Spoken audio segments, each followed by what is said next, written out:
Thank you for tuning into the Lolberts. This is where libertarians get together to talk about the issues you really care about. It's a different kind of a liberty program. We're the radio talk show that is not hosted by a left-wing grifter or a narcissistic cult leader, no.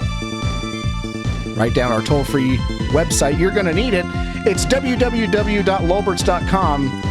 http://www.lolberts.com. Thanks for tuning in. Thanks for being part of our program. Here we are together again on the RSS feed.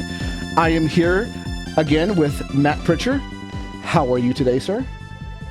I'm doing okay. It's way too cold in Texas. It was 85 degrees yesterday and 30 today. I feel you. And of course, I am the internet Jim Jesus, jimjesus.com. Yeah, so I'm like 40 minutes south of you, somewhere in there, depending on traffic. Yeah, I'm in North Austin, so a little bit more than that. It's probably about an hour. Yeah. So I'm in San Antonio, which I love this place as much as I hate it. And it's not, and it's mostly to do with the little tiny things. Like I don't have access to alcohol at certain periods of time during the day, which I am not used to. It is, I keep forgetting. I'm like, oh yeah, it's like 3 o'clock in the morning. I'm a night shift guy. So yeah, I get home from work, at 6 o'clock in the morning, and I just want to, have a glass of something before I go to bed. And then I'm like, oh yeah, I don't have anything. I'm going to go to the store. Oh wait, I can't buy beer until 10. And I'm like, I'm not going to wait around until 10 a.m. And then I'm going to look like an alcoholic buying alcohol at 10 o'clock in the morning. Yeah, it's super weird because I remember my friend and I went to a gas station, and actually I may be having a senior moment here. I may be stealing his story. But he went to a gas station and yeah. And what, he retarded? So I know you're not retarded. So it was like Down syndrome? So it's like 11 p.m. or like 11:59 or whatever, and he gets there and he's like, yeah, so I just want to get some beers. And they're like, yeah, we can't do that. And they explain it to him, and he's like, there's a bar across the street. Can I get alcohol there? And they're like, oh yeah, you can go do shots, do whatever. And he's like, okay. Yeah, we went to Still Austin, and we wanted to buy a bottle, and it was 9:07 p.m. Yeah, like their computer systems, they won't even allow the people to sell you the alcohol. So we were like, oh, so we can't buy a bottle? No. Well, can I have another old fashioned? Of course. Yeah, here you go. It's like, okay, brilliant. All right. Makes perfect sense. Price you pay for living in an otherwise free place. We are living in Texas, some of the freest people on the entire planet, which is, not just talking out of our ass. That's actually a real thing in these bizarre times. But there's some hits and misses. Like there's this bill that got passed, or was it a bill? I don't know what this is. It says Abbott. I really don't trust the media's representation of how things work for obvious reasons.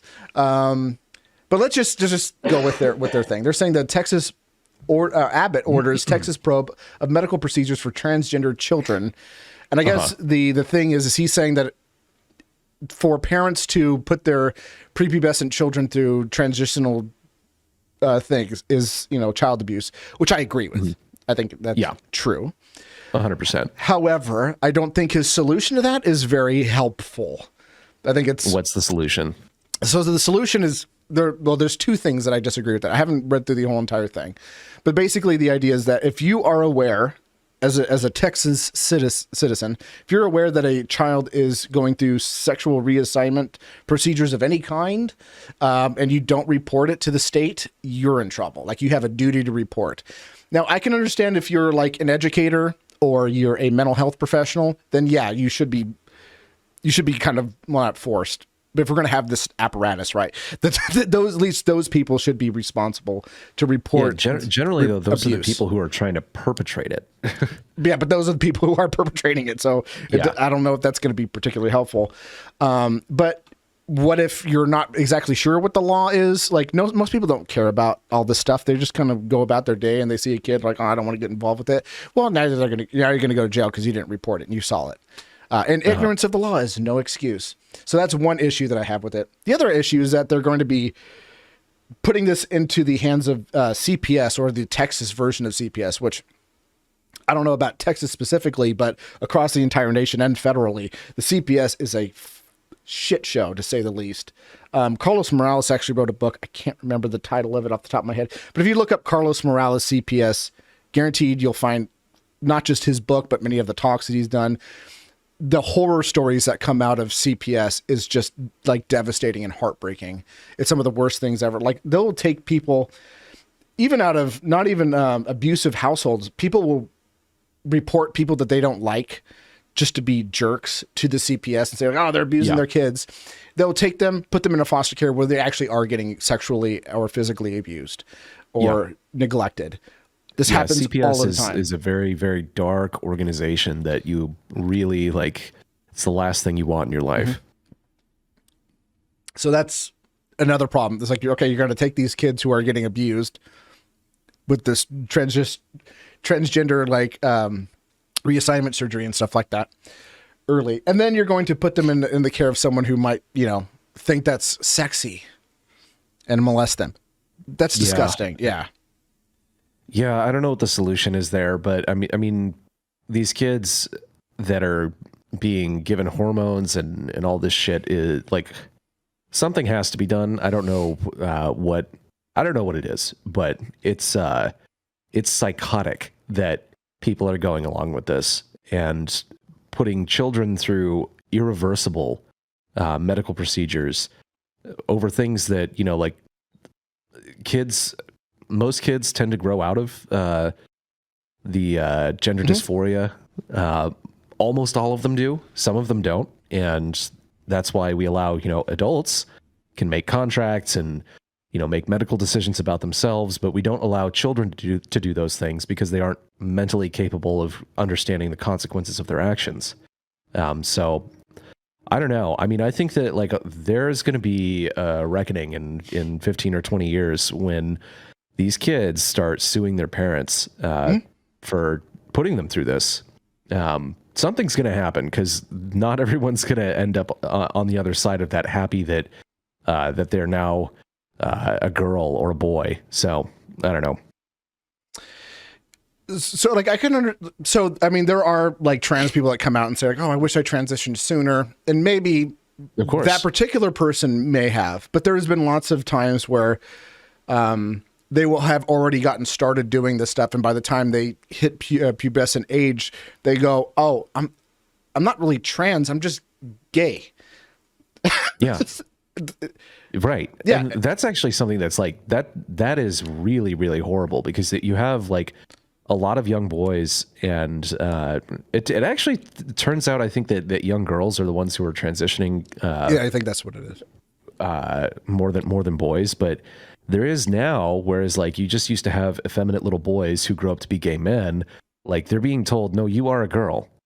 That means you're a girl, because you want to play with girl toys and wear a dress or makeup or any of this stuff. Like it's really, really horrible because gay people for a long time had to fight against that. They had to fight against being basically considered something other than being a man. Mm-hmm. It's really horrible. And the people supporting this, I have no idea what's going through their heads. I know that people like the suicide rate with transgender people is extremely high, and that doesn't seem to be affected by whether or not they transition. And so like, I think parents are being scared into going along with this, basically by thinking like, well, you don't want your kid to commit suicide, do you? And they'll do anything to try to prevent that. Yeah. But it's obviously being pushed on way more kids than we can reasonably ever believe are actually transgender or experiencing gender dysphoria. I mean, it's like the statistics increase every single year now, which is like, that's clearly not how it was previously. But the statistics are getting higher for kids transitioning or Yeah. suicide? Yeah. Or both? The I don't think suicide, but for kids transitioning. Yeah, and a lot. I think I've heard. Watch us get fired because of this podcast. Well, it's a good thing that a lot of the industries that I work for, especially now, it's if I'm working for mental health, they're probably going to be a little bit more inclined to fire me. But if I'm working more in like as a CNA, they're probably going to more agree with me because the vast majority of those places are like very Christian, openly Christianly owned, and they have like little Jesus stuff everywhere, and so they're going to be like, "Oh yeah, but he's right though." So I don't know. It's funny because or he's not right enough. I used to find that stuff so off-putting, and because I grew up in like a really, really conservative, very religious area of California, and by the time I was out, I was like, by the way, man, I can't those stand exist. these people. They exist. Yeah. Northern California is basically, if you get away from the coast and Southern California, it's like a different country. There's actually a secession movement in California, where they want to Free State of Jefferson, the Free State of Jefferson, which is going to be part of Northern California and part of Southern Oregon, which I think would be awesome and way, way better for those people. But that'll not happen because California is run by a fascist dictator. Yeah, so it's not gonna. Always has been. Yeah, I know, but like an openly fascist dictator now. Yeah. But I mean, like I was saying, like that's the religious stuff used to really be off-putting to me, but it's so not now. It's more like, oh man, okay, these people are normal. Like I'm like, these people haven't lost their minds yet. Like they actually still believe in like, some form of normalcy. Just because everything's getting so far out of hand. There are places in Southern California that are like Orange County, especially like South Orange County, where the lot of money is. Yeah, very conservative. That's changing though, because you're getting more places like Santa Ana and Anaheim, that sort of area. Well, they're starting to become, because all the red state people are moving to red states. Right, they're leaving California, and we welcome our refugees, our non-insane refugees, and we do not welcome those who just want to have a lower cost of living and bring their politics with them. Yep. Stay out of Texas. Yeah. If you're planning on coming here and voting for Beto, it will just make everything that was wrong about California wrong about Texas. Okay. And also, Beto is never going to win. No, he will never win. He needs to stop. It is completely psychotic that people still think he has some sort of a chance. He lost to Ted Cruz. He lost in the fucking presidential primary.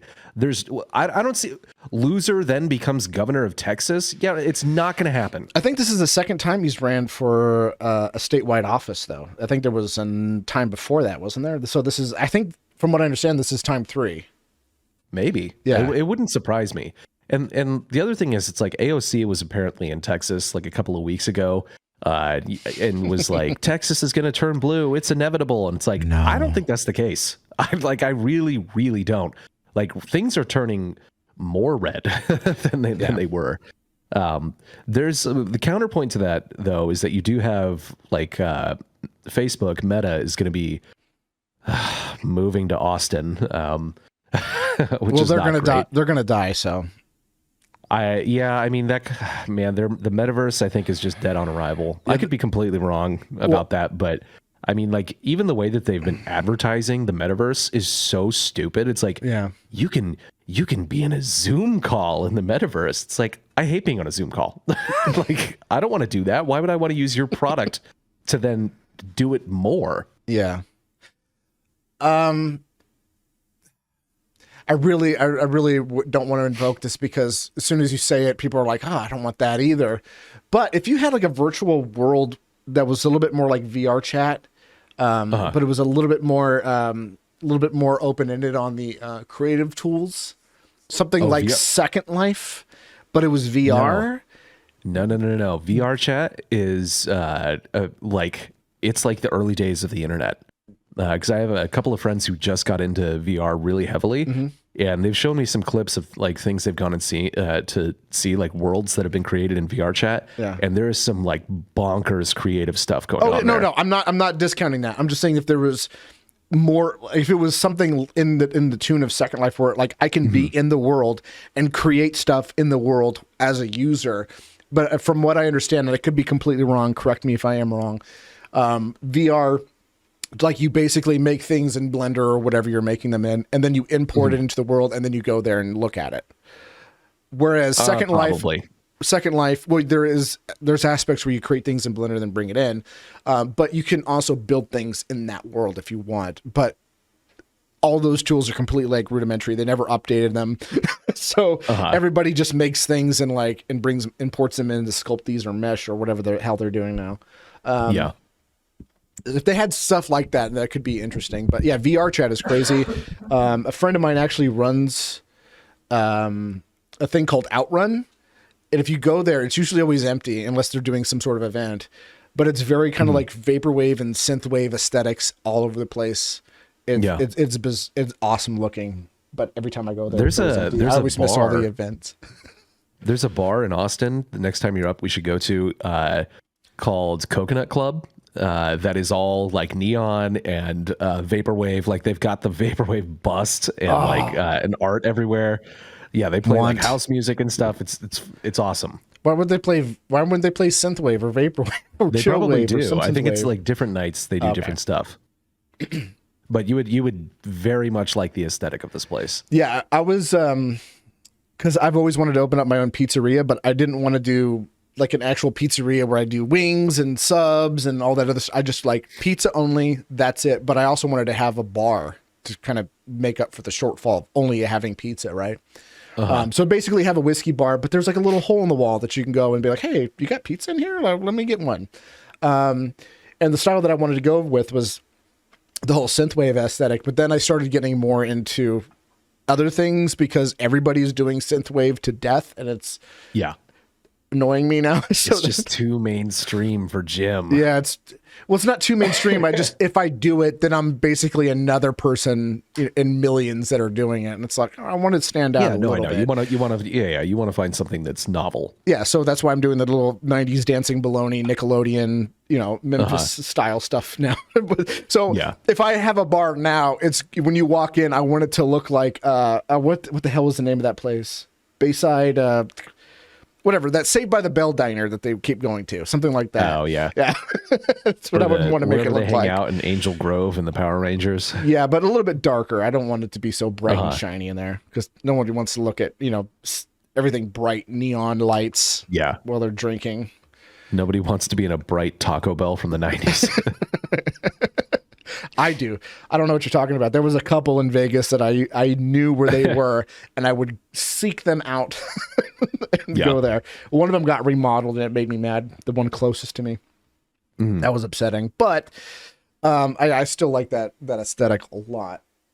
But anyways, Texas, we need Bayside Grills or whatever the fuck they're called. Hook it up. So yeah, anyways, but going back to the whole trans thing, like, yeah, like I understand if someone wants to, go through that transition, that's fine. But I think you should wait until puberty to do it. And I don't think that's fair to at minimum, I wish wait until you're an adult. A lot of times, because there's been I've heard so many tragic stories about like, I was getting reassignment surgeries and stuff like that. And then when I became of age, I realized that, I wasn't trans. I was just gay, or I was just a lesbian. Yeah, or I wasn't either of those things, and and I don't feel that way anymore. Yeah, that like there's what's her name? She played Batwoman briefly, and then got canned. I think probably for what she said, but Ruby, she was on that Netflix Orange Is the New Black. She was in that as well. But she said Cox? Is that her name? Not Laverne Cox. No. She was she's a lesbian, played a lesbian character. It's Ruby something. She kind of butch looking. Not really. Maybe a little bit. I mean, she's got like, I think she has like the side shaved head thing, but She's a good looking woman, but she said basically that when she was a teenager, she went through a phase where she was experiencing gender dysphoria and, wanted to transition and didn't, and came out on the other side and was like, I'm so glad I didn't. Like, I'm a woman. Like that. And now she's not Batwoman anymore. Oh, no. Yeah. Yeah, like when I was little, like my sister got, like we said, those easy bake ovens, the ones that you cook stuff with the light bulb. And I could imagine, like, if I had grown up today, maybe with different parents. My parents now are like, boomer cons, but whatever. Ruby Rose. Sorry, she was. I'll just interrupt you real quick. Ruby Rose. She was also, I think, in one of the John Wick movies. I'll send you a photo of her. Okay, but continue. And then I'll go, oh, her, and then everybody will go, who? Yeah, exactly. Anyway, but it's great that everyone can see what we're talking about. That's yeah, like I've always, I was always podcast. Like I was always like, anytime my grandma would cook, I would be like, in the kitchen, like I want to learn how to cook. I think it was more to do with that. I love you, Mom. I'm sorry, but I really can't stand your cooking, and I've already told her. She knows.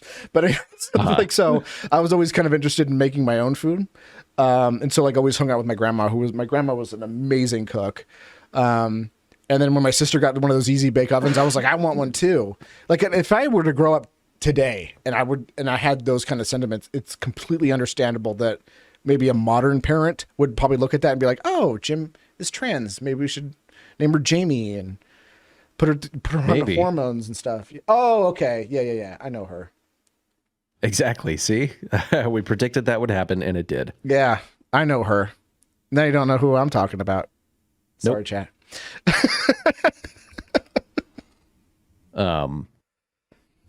But yeah, like, yeah, but I mean, what and I would have grown up and been like, no. What? No, I just like cooking. Yeah. I just wanted to be the next Gordon Ramsay. I don't want to be the next, I don't know, Julia Child. Yeah, I mean, it's just it's sad because there's so many of these kids that are way too young to, I don't know, to think rationally about anything. So and the idea that this isn't something that is being foisted upon them by their parents is laughable, because when you see the parents and how they act and how they speak on social media, it's like, this is an ideology that you've adopted, and you're allowing it basically to bleed into every aspect of your life, including the life of your child. Yeah. Whereas what's going on with at least teenage girls is different. That doesn't seem to be coming from inside the home. That seems to be coming from their peer group and online communities. So when we used to make fun of things like Gaia online and furries and everything like that, Second Life, and anime and cosplay and all this stuff, like that is like, it's literally just like a gateway into like every like they're locuses of people who are telling kids essentially how to evade their parents' notice with this stuff, and all the things they need to say to school administrators, and counselors and things like that to get the state involved to affirm their new gender and everything like that. Like it's a complete mess. So Tumblr and all of its offshoots and everything related, should be burned to the ground, in my opinion. Well, I mean, Tumblr's already burned to the ground. Yeah, I know, it burned itself to the ground when they banned adult content, because that was the entire reason the site existed. But, it subsidized the woke stuff that was going on. Yep. And it spawned a lot of it. I mean, it's where all these people kind of congregated. Yeah. Now they're all on Twitter. Thanks, Tumblr. Jerk face. Yeah. But speaking of abusing kids, you brought an interesting story. Oh, yeah.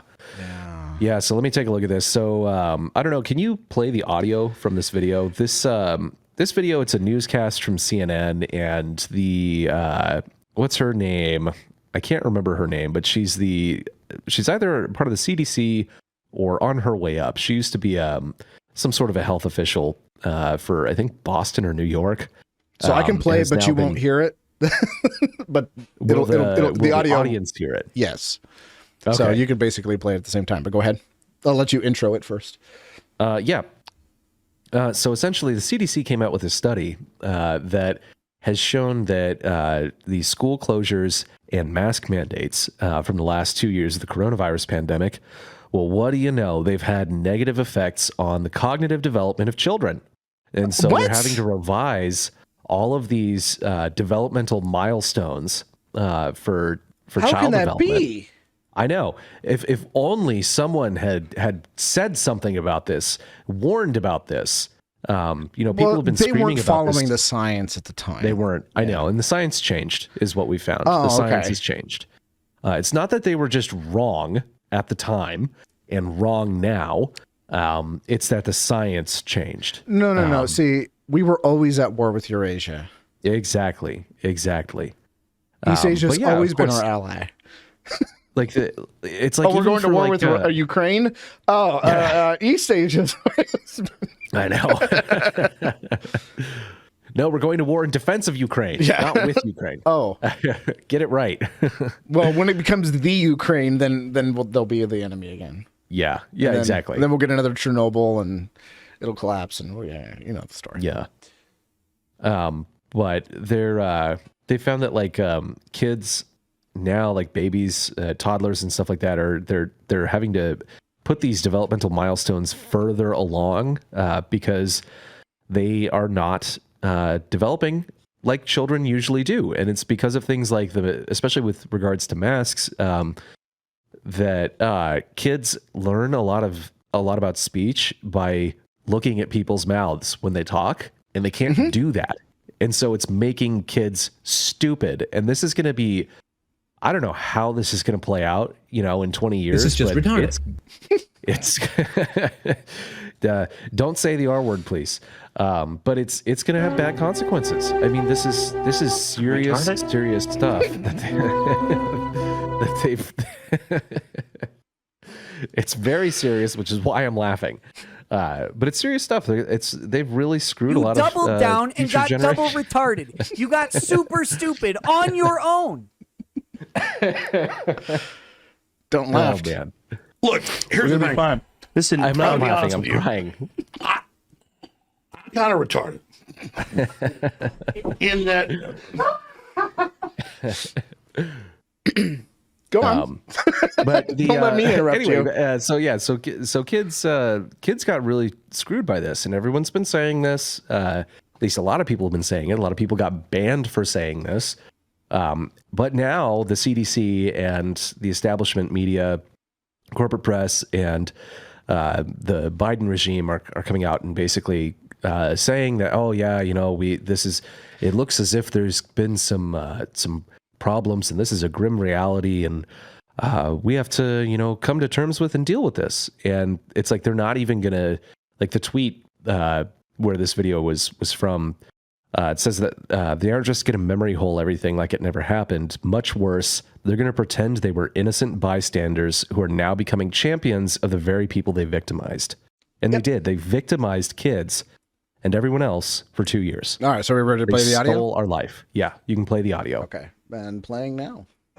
Beyond this study is sobering, but not at all surprising. We know that school has benefit for children, and therefore when kids are pulled out of school, and also with the uncertainty of not knowing when they're going to go back, that has detrimental impact, certainly on emotional well-being, on stress, including of the parents and caregivers who now don't know what to do about working at the same time. But also now we see that there are very specific impacts on cognitive development, on motor, and other milestones for children.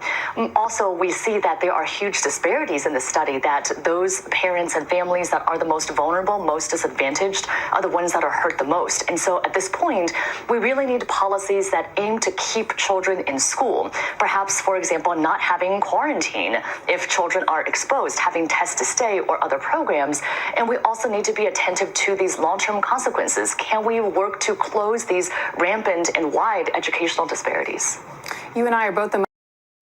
Oh, yeah, that's... I wish there was someone who would have said something on, I don't know, social media like this. I haven't seen anything at all. I've seen a lot of this post had been removed. Yep. But I have not seen that This user particular has thing. been suspended Yeah, for violation of the terms of service, the Twitter Safety Committee. Yeah. Yeah, I've seen a lot of those, but never seen this. I wish somebody would have said something from the very beginning. Then maybe we wouldn't have had this issue to begin with. It's crazy to me, though, how many people just went along with it. And it's like you see these parents showing up for the last year at school board meetings and like screaming about the masks and screaming about everything. And it's like, take your kids out of school. Yeah. Take your kids out. Like, they're the most important thing in your life. You know that they're being harmed. Take them out. Yeah. Yeah. And I've seen a lot of people like, how do we deal with this situation? It's like, you don't. You just get your kids out.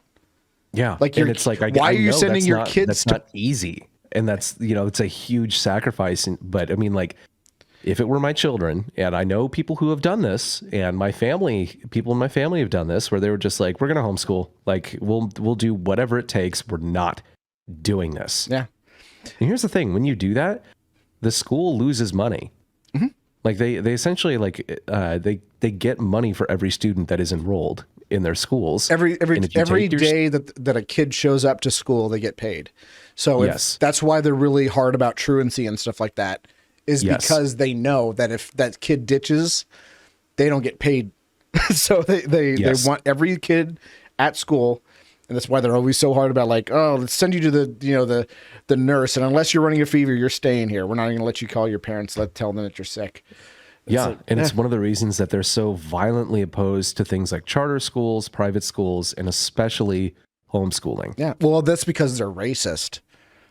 Right. Yeah. Because if you're black, you have to stay in those shitty schools. Right. You have if you're a poor black person, you can't take your kid to a different school. Oh, yeah. You have to use the shitty one that's in your neighborhood that has no money and is staffed by psychopaths. Yeah. And you can't take them out and teach them yourself or anything like that because that would be racist. Yeah. It would be racist to provide for parents to be able to provide a better education for their child. Well, obviously, yes. Yeah. Yeah, obviously, yes. But I mean, a lot of people thought that they couldn't do it. Every time I would ever bring this up to people, they were like, "Well, I mean, it's free daycare, and I can't afford it, and all this other stuff." And then when the pandemic happened, a lot of people were forced to do that. They had no other choice. I know, and they pulled it off. You don't have a choice. Your kid has to do it from home. Yeah, they pulled it off, and then they realized very quickly, like, "Oh no, I can do this. I just got to bunch it a little bit differently." And and then they got to see what their kids were being taught in class when they were Zoom calling, and they were like, "This is what my kid was being taught. I want him out." Oh, I know. Oh, you want your kid out of school? Well, you're racist. That has been such a silver lining in all of this, is that people now know what teachers are, and they know what they're doing. All of them. What they're doing to their children. It's insane, and the fact that these teachers are saying things like, I can't have these parents seeing what I'm teaching their children. That's not a red flag. That's a stop sign. Yeah. Like there should not be the idea that there should be any sort of secrecy between children and any public school figure. That there should be secrets between an adult and a child outside of the home is like, that's so insane. That is so insane. Yeah. This is, I mean, and like nobody wants to talk about this, but now people are talking about it. It didn't used to be the case that they didn't want to talk about it. Yeah. Now everybody's talking about it. Well, now because they're being confronted by it because the teachers are showing what they really are. And like these, oh my God, there's, I thought like Gen X and Boomer teachers were bad, but man, oh man, the millennials, way worse. So much worse. And they're using things like TikTok to, broadcast their insanity. And then they freak out when, parents show up and are, and confront them about this stuff. But there's a lot of just absolute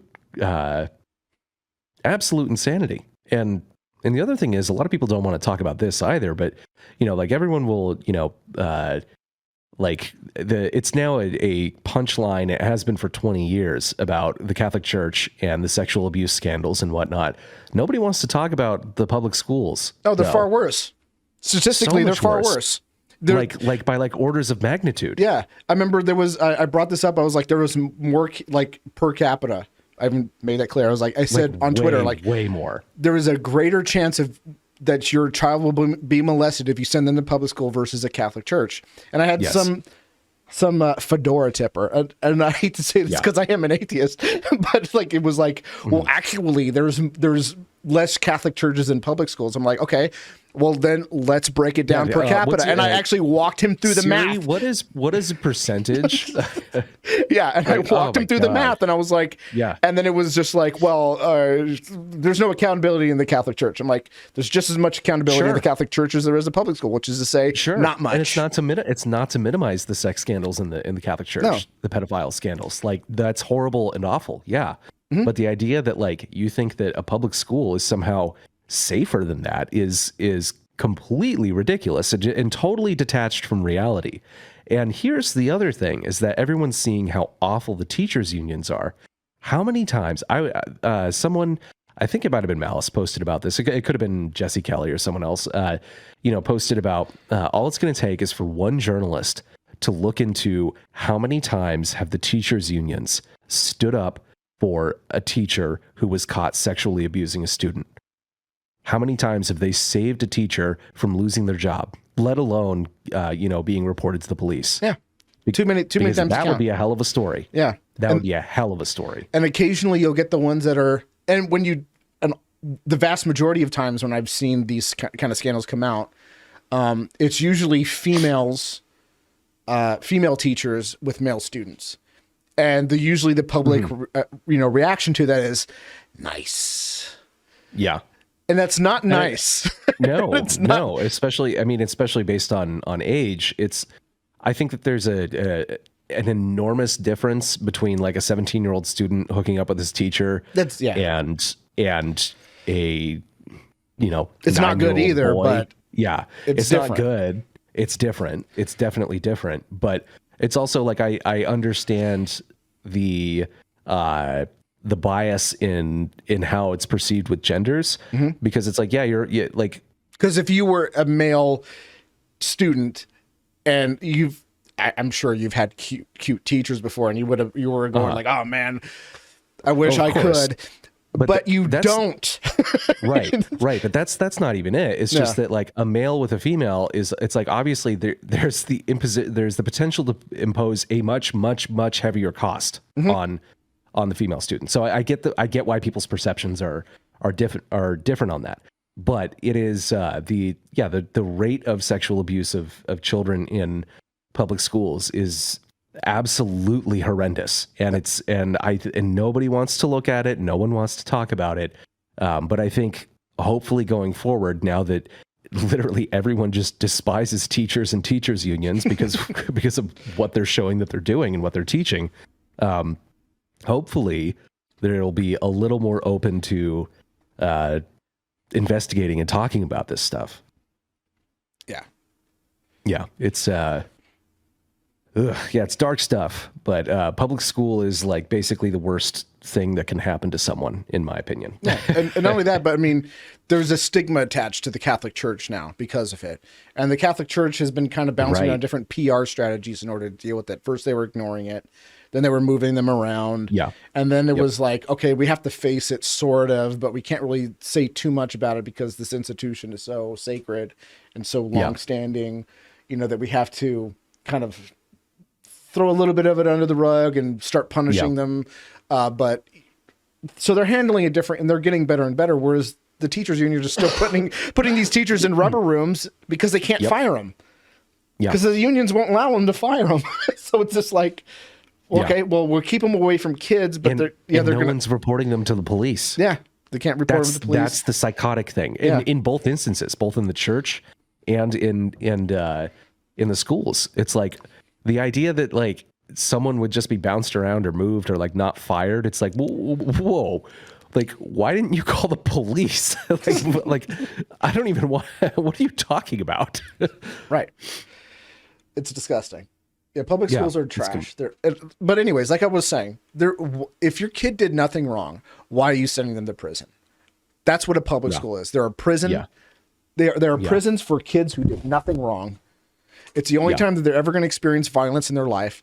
I think there's only been one time that I've gotten into a fight outside of school in my entire life. Since I've been out of school, it was like one time, and it was only shortly after. Yeah. That was it. I've never been in a physical fight. Got close a couple times, but not even in school. Well, no. I was saying outside of school. Oh, okay, yeah.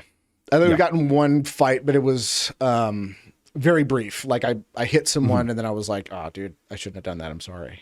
Yeah. And it was someone that I actually went to school with. Well, it was someone that I went to school with shortly after I got out of school, like graduated from school. So I was still in that kind of school mindset. But in elementary school, I was getting bullied. By the time I went to junior high, it was a brand new, group of kids. And one kid tried to bully me, and I was like, I'm not gonna do the same thing. Yeah, I'm gonna start fighting back. And so I started fighting back. And by the end of junior high, everyone was like, all right, Jim's cool. Yeah. I never let him hang out with the stoner kids and cool kids and stuff. I got in I wasn't bullied, thankfully, but like I got in a fight with one of my friends in like 7th or 8th grade because this kid really knew how to press my buttons. And I think we both got suspended for like a day or two. But that was pretty much it. Yeah. Yeah, but not only that, but the teachers feel like they own your kid. And if you start if you start injecting things like, I don't know, self-esteem into your kid, they're going to quickly break it down. Right. Or they're probably going to report you to CPS as being abusive for some reason. We keep seeing this over and over and over again. Like, there is no good reason to send your kid to public school. Get them out yesterday. Yeah. Yesterday. Yeah. Exactly. Yeah. And if you're one of the people who has been complaining about, rightfully complaining about mask mandates and Zoom class and all of this stuff, and like plastic barriers between kids, which is a real thing that's happening. That's happening in Austin ISD. Like, it's insane. Like, they have, I've seen the pictures of this. It's in Austin. Yeah. Like, they have in the public schools, there's like barriers in some of them, but where the kids sit at lunch and they sit in basically these clear plastic cubicles. It's like unreal. I don't know how anyone is putting up with this shit. But if you're one of the people who is sick of this, like, there is a way around it, which is pull your kids out, do whatever it takes, make any sacrifice necessary to homeschool them, and you literally harm the school by doing that because you're taking away money from them. Mm-hmm. And a student, and you're saving your child, which is the thing. You're getting them. That's the most important thing. That's the most important thing, is that you're saving your kid from not only this like just horrible experience of like all these COVID restrictions and whatnot, the insanity, but you're saving them from being taught a bunch of nonsense. By the way, you're saving them from being taught to hate you. Yeah. That was a big thing.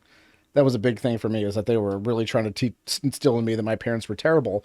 And the reason why and specifically me, because my dad did not put up with their shit. He did not put up with their shit. Like, there was, I actually got, when I was in elementary school, like I said, I got bullied, and there was a group of kids that were beating up on me. There was I think there was like 4 people who jumped me. And after that happened, they told my parents that I jumped them. Right. Of course. That I was responsible for it. But I was just playing basketball by myself, and they came up and picked on me. Yeah. And my dad was like, that doesn't make any sense whatsoever. But yeah, that doesn't make any sense. Like, what do you I think this was his actual quote. I think I have a recording of it. Oh, here it is. What, are you retarded? So I know you're not retarded. But what are you, Down syndrome? I think that was an actual quote. That was an actual recording of my dad. Yeah. No, but yeah, he did not put up with that stuff. There was a time where they had like these Apple IIs on a network, and there was all the grades were on the main computer of that network. Somehow, I don't remember doing this, but I was told that I figured out how to get into the main computer on the network from my Apple II to change my grade. And their response was to try to suspend me. And my dad was like, who is the problem here when an 8-year-old can hack your computer system? Yeah. And they were like, when the 8-year-old's sitting there going, yeah, "I'm good in." point. Yeah. Okay. Never mind. So he basically turned around on that, but they They wanted got this. past the firewall and got into the mainframe. Yeah, but it was really just like, I think I probably just typed in like, I don't know, grades at the prompt, and then that was in. Yeah. But, like, are you? Because I was 8 years old, and I had an IBM PC Junior, and I kind of knew how to do some kind of shenanigans with it, but not really. Like, I didn't know how to program. I wasn't really that nerdy of a kid, which I wish I was. But that happened. And they were trying to make me out to be the bad kid all the time. Right. And my dad was just like not having it. And so they would do that. Or I actually got in trouble once because they thought I was cheating on schoolwork because I refused to work out my math problems because I could just do them in my head.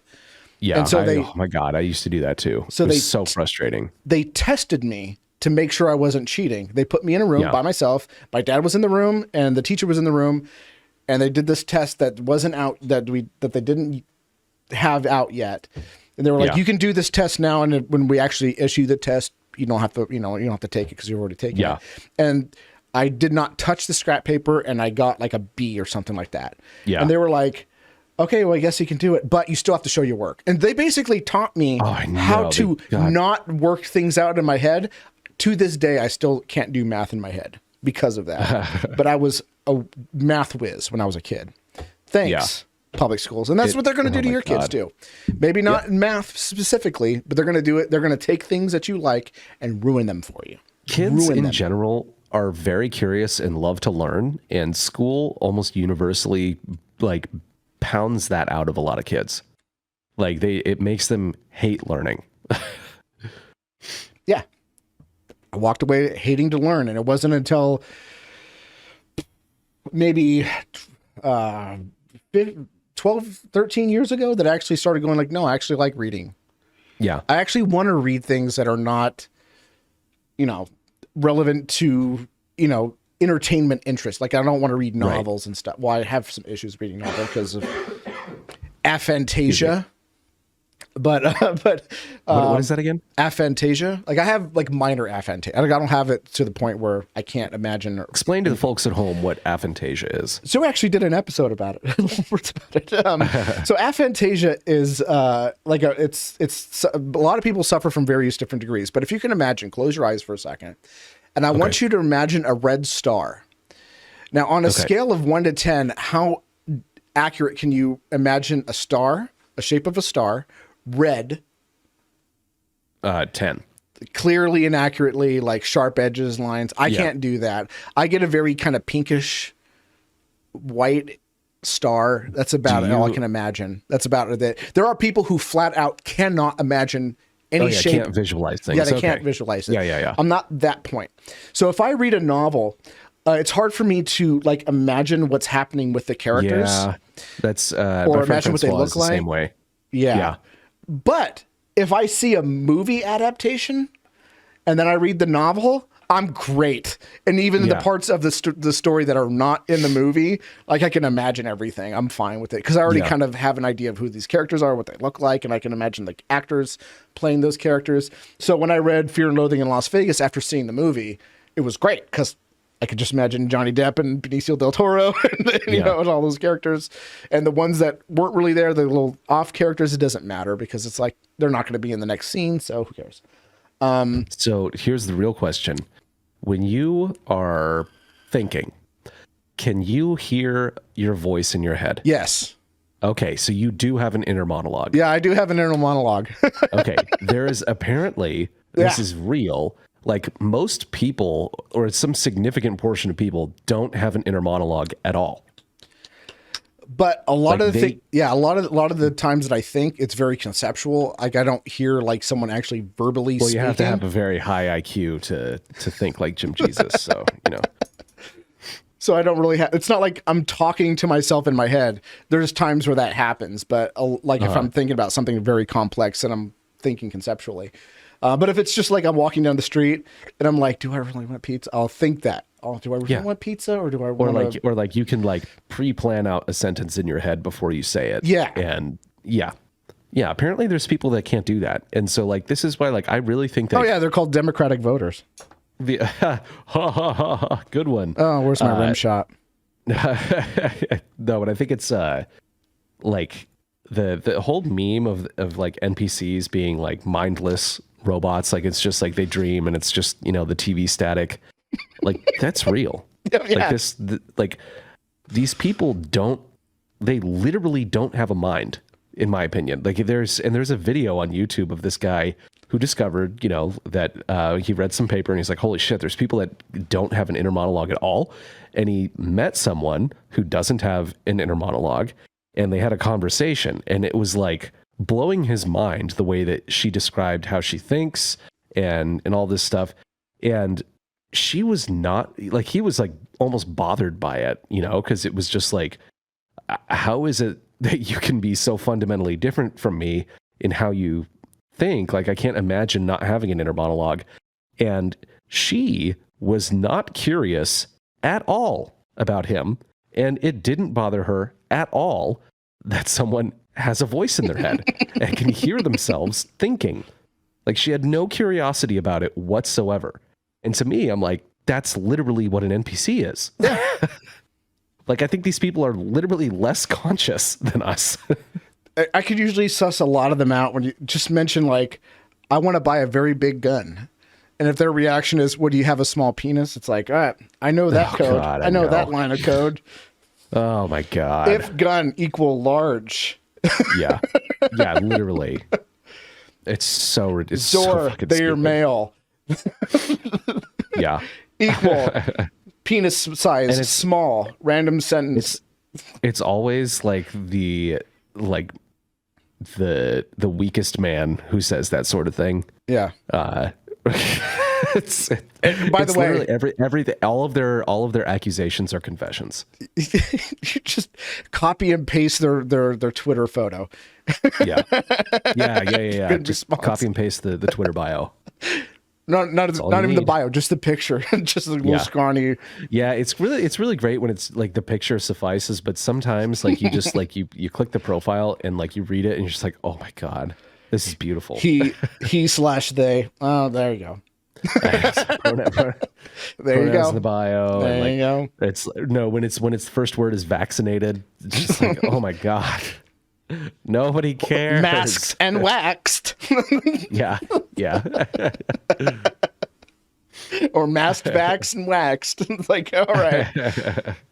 Opinion discarded. Yeah, exactly. Into the trash it goes. Yeah. Speaking of trash, how familiar are you with retro gaming? Only a little bit. I mean, I had an NES when I was very young. Okay, so you're not that played young. all sorts of SNES.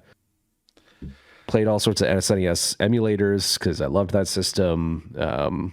And I at one point was thinking about making a RetroPie, but then forgot about it and have no desire to revisit that. Really? You have no desire to go back and play retro games? I mean, maybe, but it's like it's not enough of a desire for me to actually get online, order the Raspberry Pi, load up the SD card and hook everything up. Like, I just don't care. Yeah.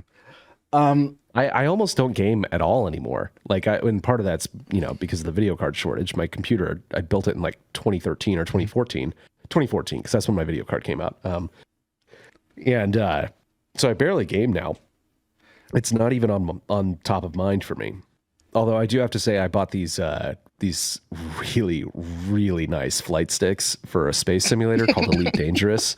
The game cost $7.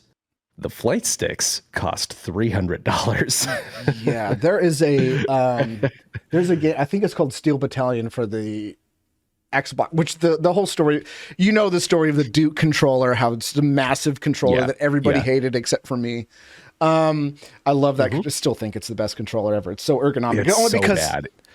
But you don't have fucking giant oven mitts for hands, okay? I do have really big hands. I have really long fingers. Okay. Yeah. I remember those things, and like they're just like they're not as terrible as everyone says they are, but compared to any modern controller, they're just ridiculous.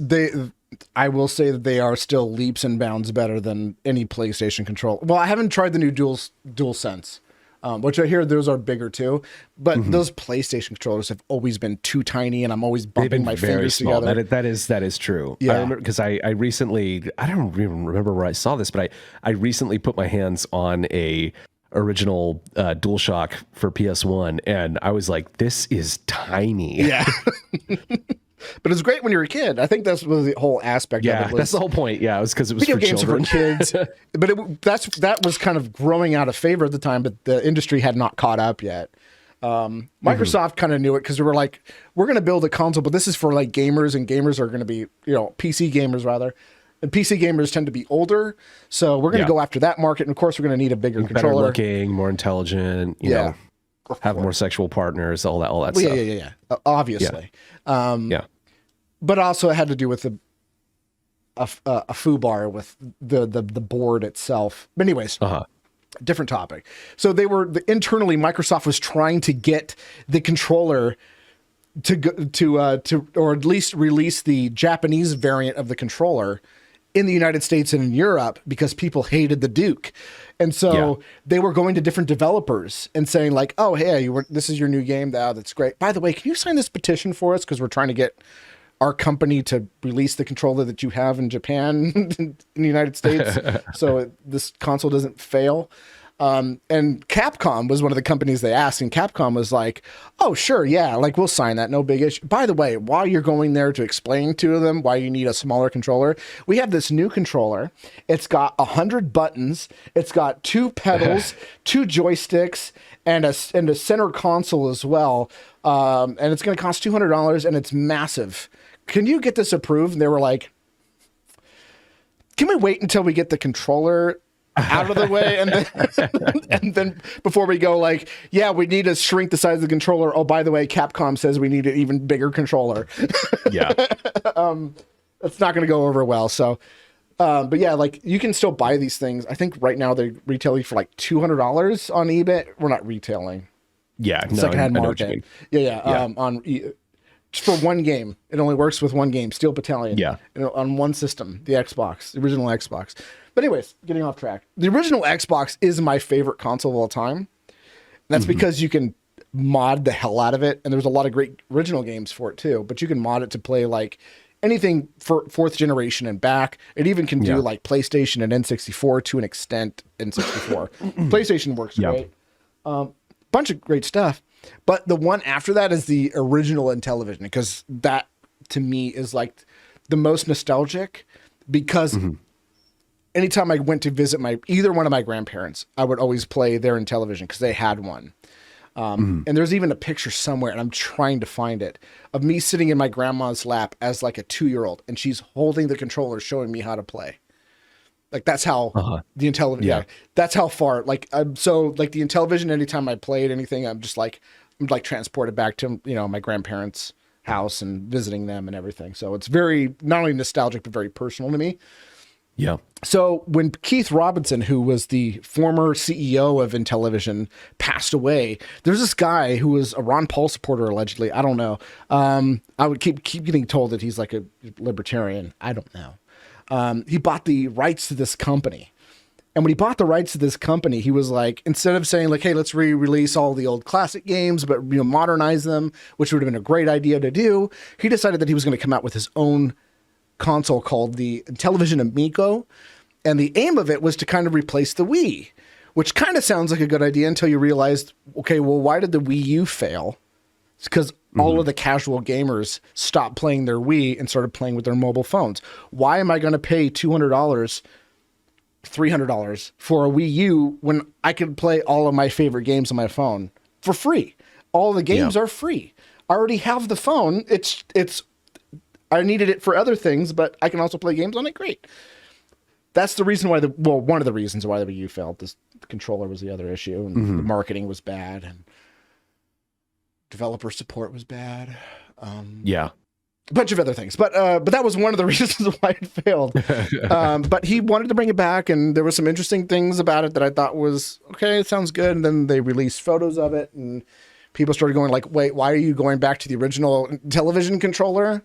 There's a reason why that style went out, and by the early 80s, it's because they're terrible. It looks like a phone. It even looks like a phone, but just like a modern phone. It's got like the touch screen and everything instead of a number pad. And he was going to do motion control, and he was going to have, games like Cornhole where you move the controller like you're bowling on Wii Bowling, but Cornhole.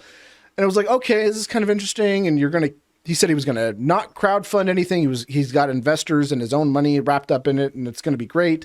All the games are going to be under $7. The console is going to be less than $200. It's going to be $150. So I have a prediction for how this story is going to end, is that all of those things came true. Okay, spoiler warning, all of them didn't. They didn't? No, surprisingly. Wow. I don't know if you're shocked by this. It turns out shocked. His angel investor got to see a prototype of it and was like, I'm out. And so they started scrambling for cash, and they started crowdfunding. They're on their third round of crowdfunding. Yikes. But this next round of crowdfunding released an SEC document because they had to submit it to the SEC. Oh, no. And they had to disclose everything. They are almost $9 million in debts because they're taking loans, and not like small business loans. No. No. We're talking almost predatory loans from like really bad evil investors. One of which loaned them almost $700,000. And in the stipulation, instead of having a percentage or interest on it, they had to pay $250,000 as a fee. Plus, every console they sell, they have to pay him $100.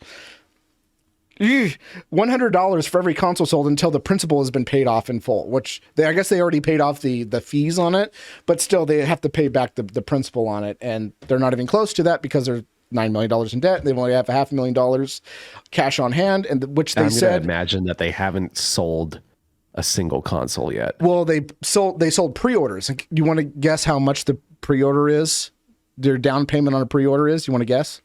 $100. Bingo. Oh my God.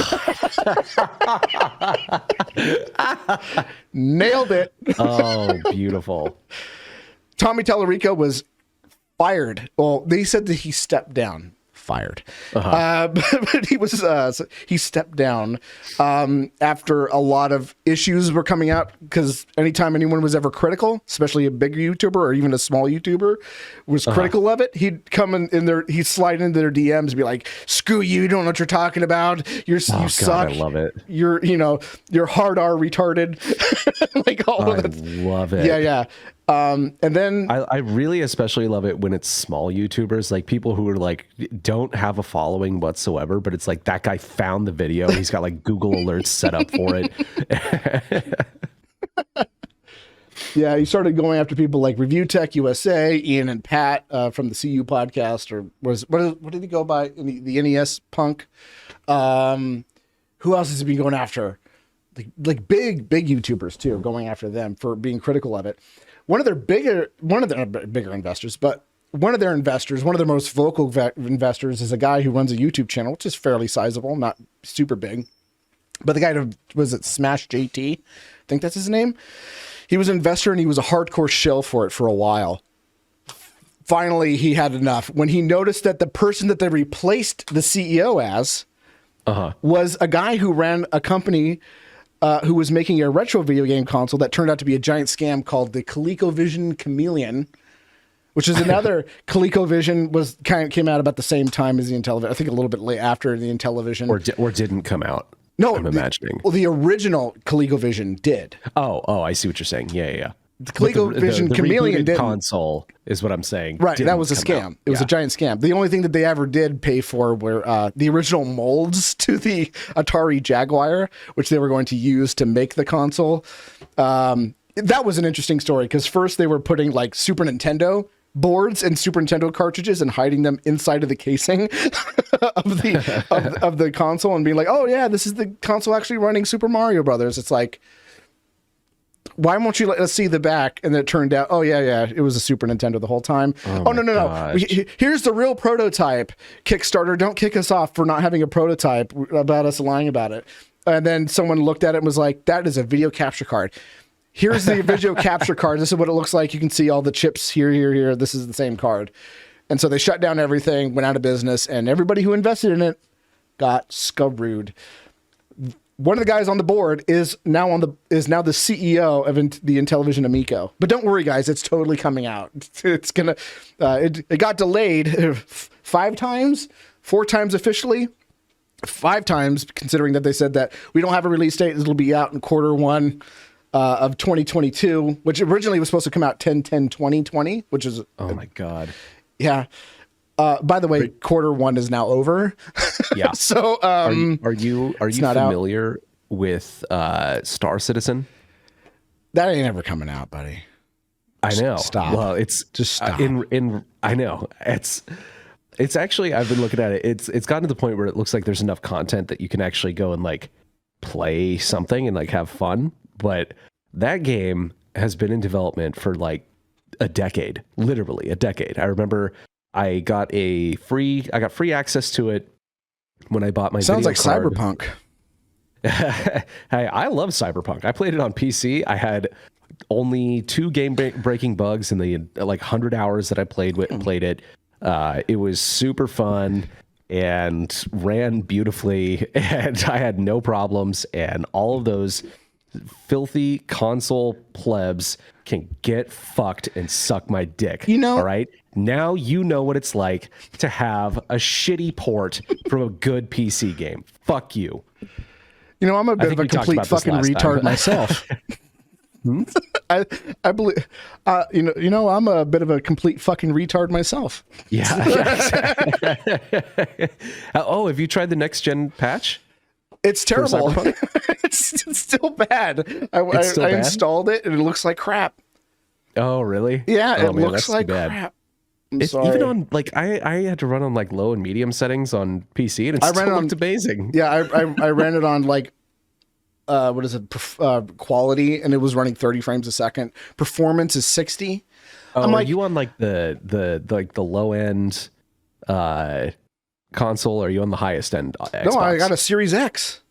Oh, that is the most powerful right. console. If you turn on like the ray tracing mode or whatever, it's frame locked to 30. That's right. Yeah. Okay, so Doom Eternal, has a next gen patch. If you want ray tracing, 60 frames a second. Yep, I know. If you want balance, 60 frames a second. If you want something I don't performance, understand 120. There's no reason why Cyberpunk shouldn't, on quality, should be 60. That's not fair. First of all, because the ray tracing implementation in Doom is nothing compared to what's in Cyberpunk. Like the ray tracing in Cyberpunk is like unbelievable, and it affects everything. They've got global illumination, reflections, shadows, like everything. And global illumination is an enormous performance penalty, and this has been shown in every game that has ray traced global illumination. But it's also not a fair comparison, because the IdTech engine is so absurdly optimized at this point. Like, it's insane. And this is what I don't understand, is like why more developers aren't licensing that engine. It's amazing. Oh, Bethesda doesn't want to touch it. It doesn't make any sense. Why do they don't want to touch it for their own other projects? Yeah, I don't get it. Like, it's incredible. Like, I was running again on an 8-year-old video card, which granted was top of the line when I bought it. An 8-year-old video card, I was still basically maxing out Doom Eternal on my PC, and it ran like butter the entire time. I had no hiccups. It's like, it looked beautiful. It ran beautifully. Like, I don't know why more games are not built on that engine. But even still, I've seen what Cyberpunk looks like on PCs. Not even like great PCs, just it works. You know, with ray tracing, it works. You know, last generations. You know, and it looks great. It looks like it's a great looking game. I will give it that. It's a fun game too. I had fun. The thing is, my expectation. It does not look nearly as good on the next gen patch. for the consoles. There's Sure. no that's because reason you're a for filthy that. console pleb. Well, if you can get me a GTX 30 anything, I'm down. My card is not even officially supported. It's like the minimum requirements require a DirectX 12 card. I can only run DirectX 11. It still ran, and it was fine, and it looked great. It could have looked a whole lot better. Like my friend has a 3080, and it looks unbelievable on a 3080. Like it looks unbelievable. It's literally the best looking video game I've ever seen. Oh, it is. It is. Yeah, and it's also, I thought the game was fun. I didn't have any of the absurd expectations that everyone else had about it being like better than GTA and all this other shit. What I wanted and what I got was a conversation simulator where I got to hang out with Cyberpunk Keanu Reeves for like 80 to 100 hours. Which, by the way, I thought was one of the worst aspects of the things. I know a lot of people hated it, but look, you know me. I love the Matrix. Like I love, it's like all that like 90s, I love 80s Keanu. and 90s cyberpunk, like cringe edgelord shit from that time period appealed to me deeply when I was a teenager, and so like I still get some of that. I still like some of that. Okay, my personal loathing of the Matrix aside, I love Keanu. Like, yeah, he's not a great actor. He is a great action actor.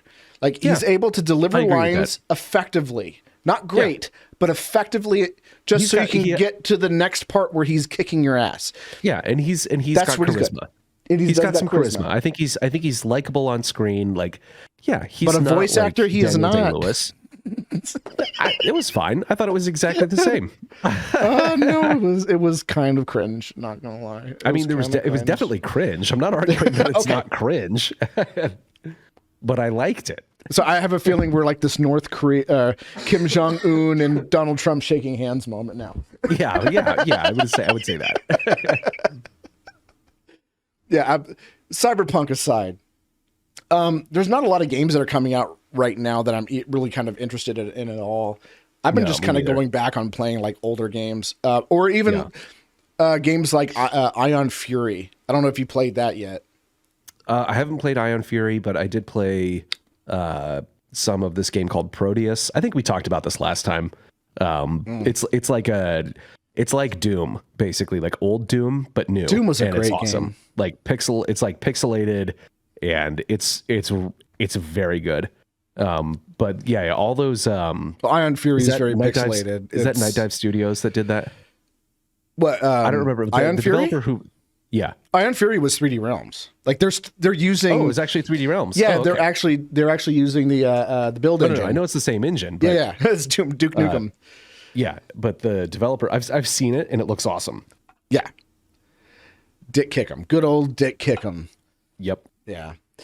So like I've been playing a lot of those games. I'll play Doom Eternal on console or PC because that game is so great. I'll put up with the controls. It's so much fun. Yeah, I fucking love it. That's what I do when I'm just like bored and I got to kill an hour. Yeah. Let me just run through, the Gore Nest. One more run through the Gore Nest. I haven't played that game since it came out. It's so good though. Yeah. I haven't played the DLC either, which I heard was awesome. Oh, I need to get it. Yeah. Until I get a better PC, I'm kind of debating what console I should. I wish they would. Yeah, that put won't be keyboard until the and mouse. next administration. I'm waiting for them to put keyboard and mouse support for Doom. I don't know why they won't, because so many other games for the Xbox now are giving keyboard and mouse support. Just I didn't know that. Yeah. And I have a table set up like I have a little coffee table. It looks like a normal coffee table, but when I want, I can lift up the top of it, and it lifts up, so it's like perfect keyboard and mouse height. And so I can just plug in a keyboard and mouse and start playing first-person shooters with a keyboard and mouse. So it's not completely plebby, it's getting there. It's getting there. Yeah. The Xbox is starting to turn into a PC now, especially with the Edge browser and the support that it's getting. But yeah, still a ways. Still a ways. Yeah. Especially with games like Cyberpunk, which also doesn't do keyboard and mouse, which I do not understand that at all. Why not just throw it in there? It's not like you're playing online with it anyway. I don't know. Yeah. I mean, I don't discount that Cyberpunk was a disaster on so many levels. Like it totally was. But, I got a good experience out of it. I got what I wanted out of it. You know, it was The Witcher in the future, basically. Except that the choices didn't matter nearly as much as they did in the Witcher games, which was my big criticism. So I have Witcher 3. I have not played it yet, but I have Witcher 3 on PC. So good. I started it up, but I never. They're going to be releasing a next gen patch for that. So Witcher 3 is going to get upgraded, like textures and everything like that, and also ray tracing. Oh, nice. Well, I have it on PC, but I don't have. It's great. So. It's absolutely phenomenal. That whole series of games is great. Like I was playing them since they came out. The first one in 2007. Which was a disaster it was a technical nightmare when it came out. Like the load times were so fucking bad. And it wasn't until and I was running like a 5200 RPM hard disk at the time. So it was like minutes between like entering a building and leaving a building and all this shit. Then the enhanced edition came out like a year later, which reduced load times by like 80%, and it, fixed everything all the mistakes of the game and everyone's criticisms. Witcher 2, I think, is absolutely phenomenal. They did the same deal, enhanced edition. Witcher 3 gets an enhanced edition, blah, blah, blah. Cyberpunk is getting, a release edition now, and maybe someday it'll get an enhanced edition.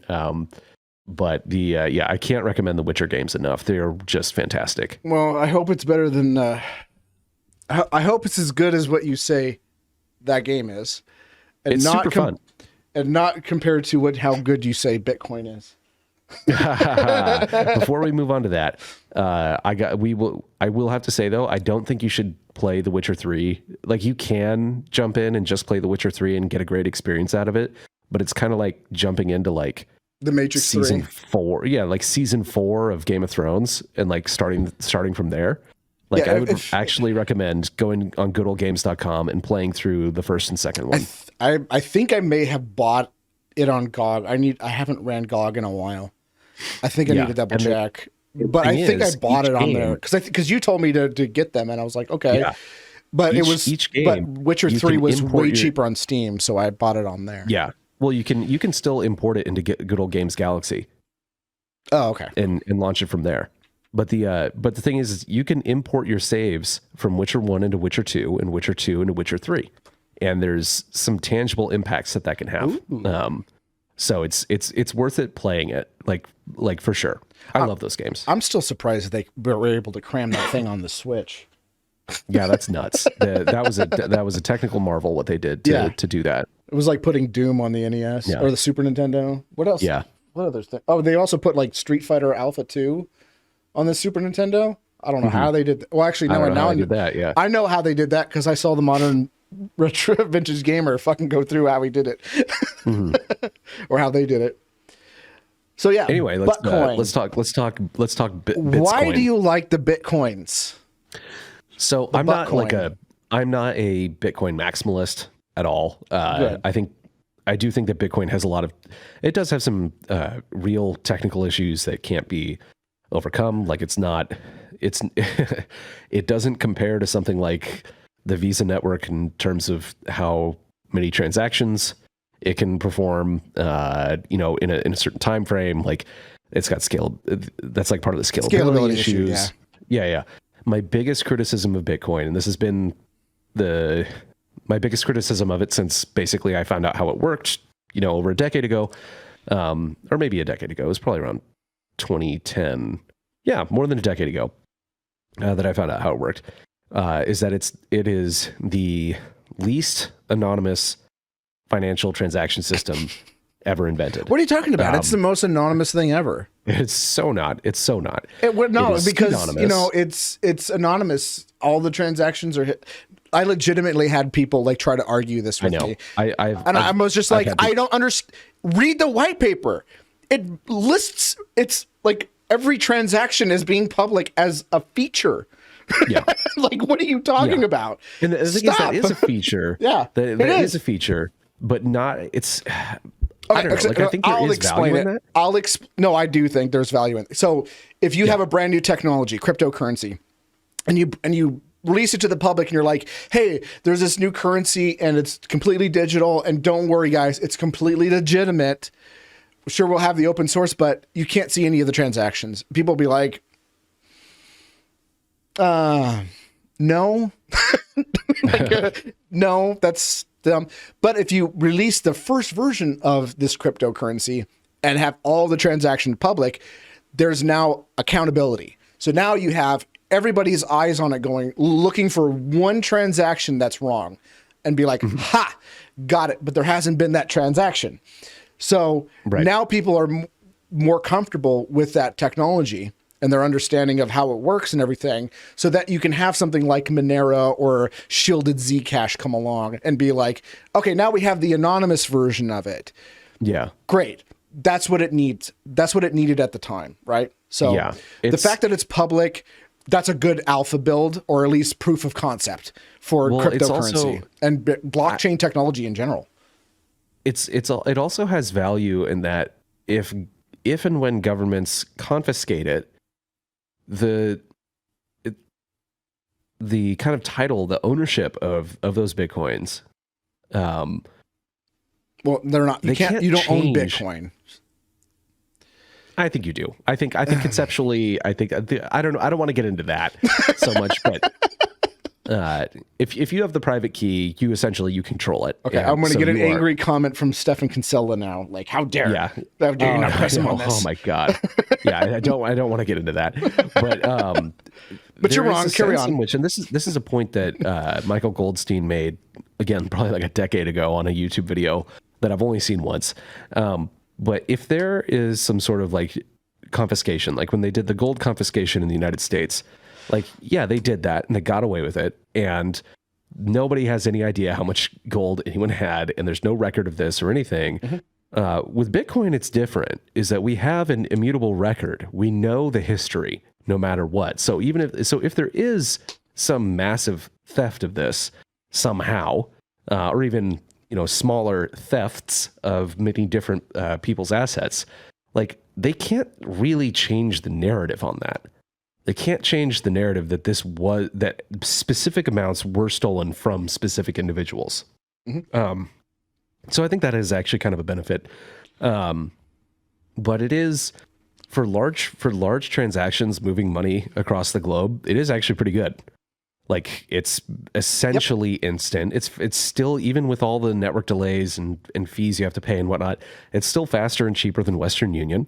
It has allowed people in China to evade capital controls, even though it is pseudonymous. It is not anonymous. You can use it anonymously if you know what you're doing, if you cross all your T's and dot all your lowercase J's. You can definitely obscure what you're doing, but it's if they are interested in, if you were ever targeted, basically you're fucked. You're basically fucked. Yeah, like they will find out exactly what you've done for all of time. Yeah. And so, like, there is that's a big risk, and that like I said, my biggest criticism has always been that it's not anonymous. And the sorts of things that I would like to see cryptocurrency accomplish kind of require that. They require anonymity. And we have privacy coins. Yeah. And crypto, I don't think, is going anywhere. The Bitcoin network has been running since 2009. It hasn't had, which is like shocking, it hasn't really had any major technical breaches.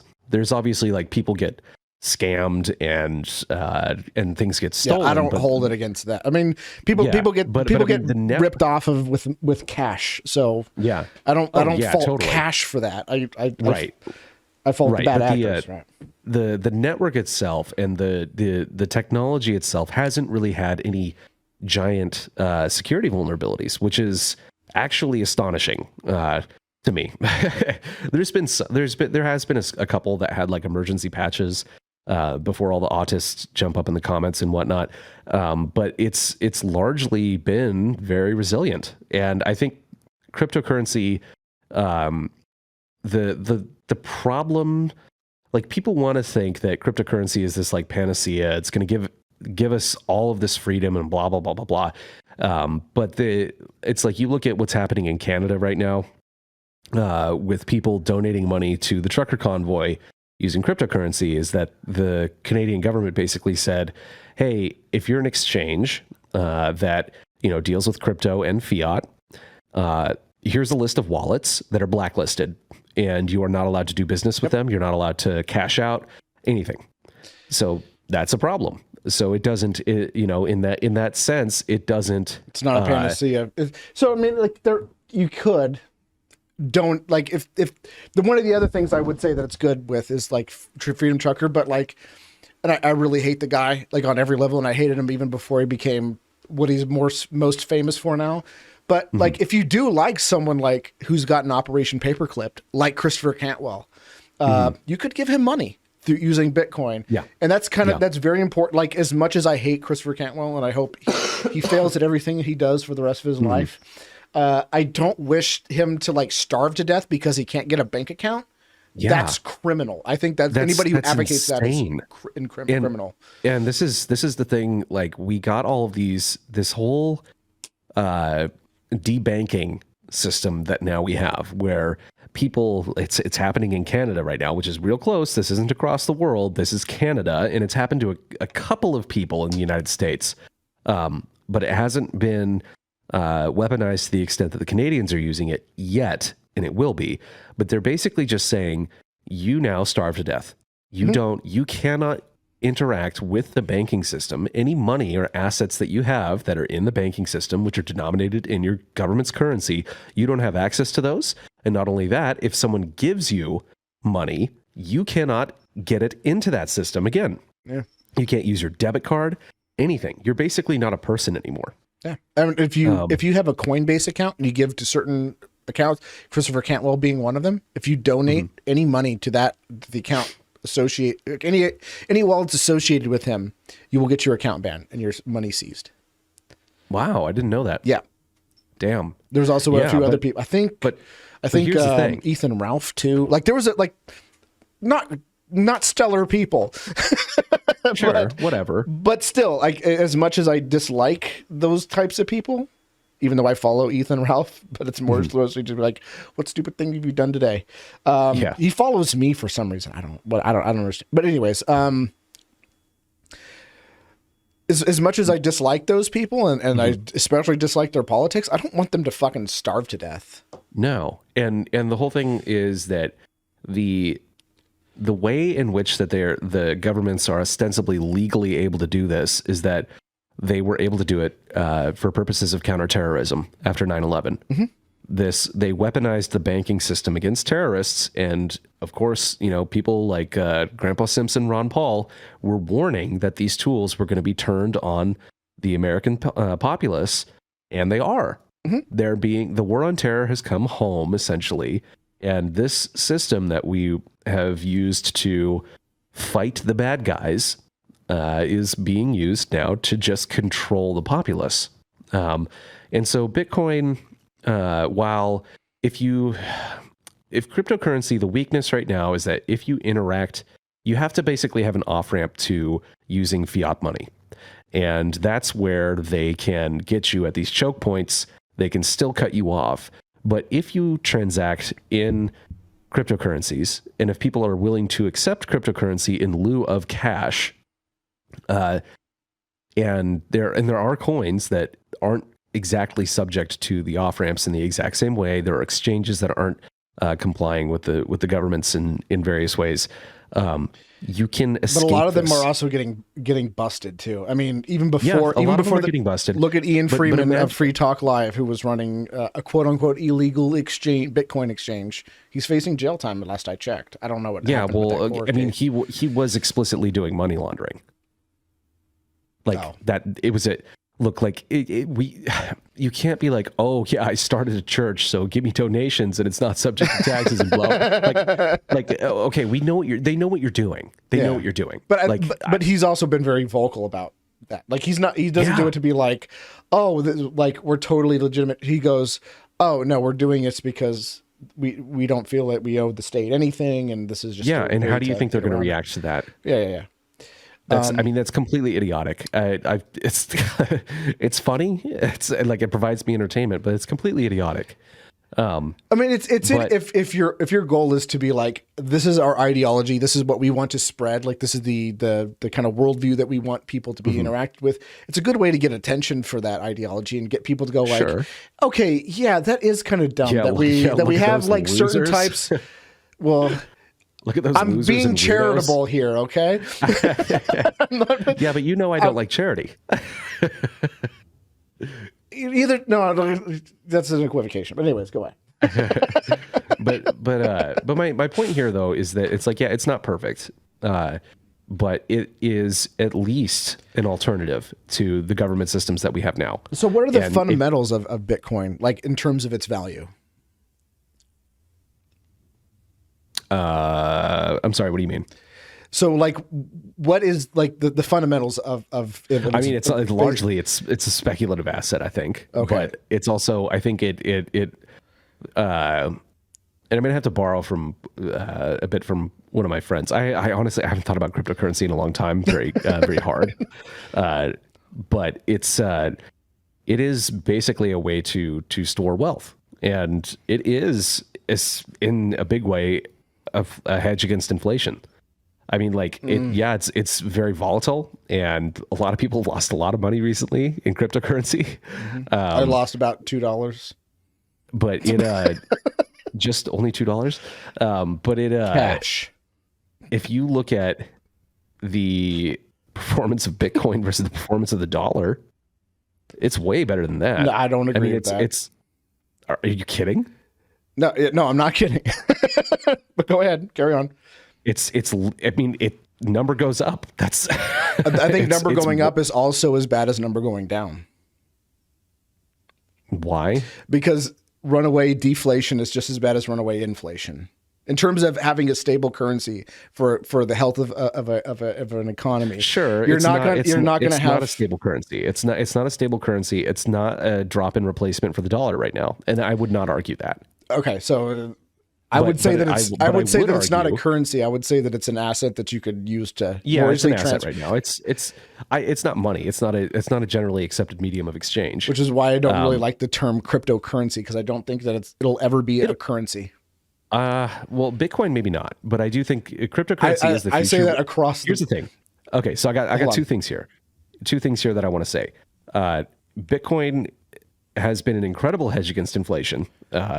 If you were early or late, it doesn't matter. We're experiencing very, very real inflation right now, and even though the price is moving very wildly, the dollar's just going down. It's only going to go down for the foreseeable future. Bitcoin is, I think, in the long term, only really going to go up. It could go down. It could go down. And it has gone down recently. So? No. Yeah, but I mean, like, so did the stock market. But we don't know. Right. Okay. Well, I don't think anybody's going to, well, there are people who would say, like, put your money in a money market account, but that's a very different thing than just being like, I'm going to buy like a basket of stocks. Oh, sure. Yeah, but I'm also not advocating that people put all of their money in cryptocurrency. Like that. I hope not. Yeah, I'm definitely. There are people who do. I'm not like a. I know that. I know some people who do that. But it's like I'm not a. I'm not like a. Maximalist. Since I bought it like 2 months ago, I have lost $4.67. That's it, man. Yeah, you. Well, I mean, hey, if I'm looking, basically a no coiner. Well, I used to have quite a bit. Pleb and a no coiner. Well, my according to my main wallet, I've had over 2 Bitcoin. So, oh wow, yeah, and wow. I don't have it now though. Yeah, but because I was like, it's down to $400. Fuck. But I was also giving it away like as like donations, like tips to like other podcasts, Liberty podcasters that I cared about. And then I go back and look at it now. It's like, wow, there's $2 now. $300. So here's the thing where I think you're dead wrong on the future of cryptocurrency and cryptocurrency going to zero. Well, I don't think it's going to go to zero. Okay, but I think you're dead wrong on the future. But I will also no. Hold on. Let me add. Hold on. I don't care. Let me add. Let me add something. Right. Okay, I'll add one thing.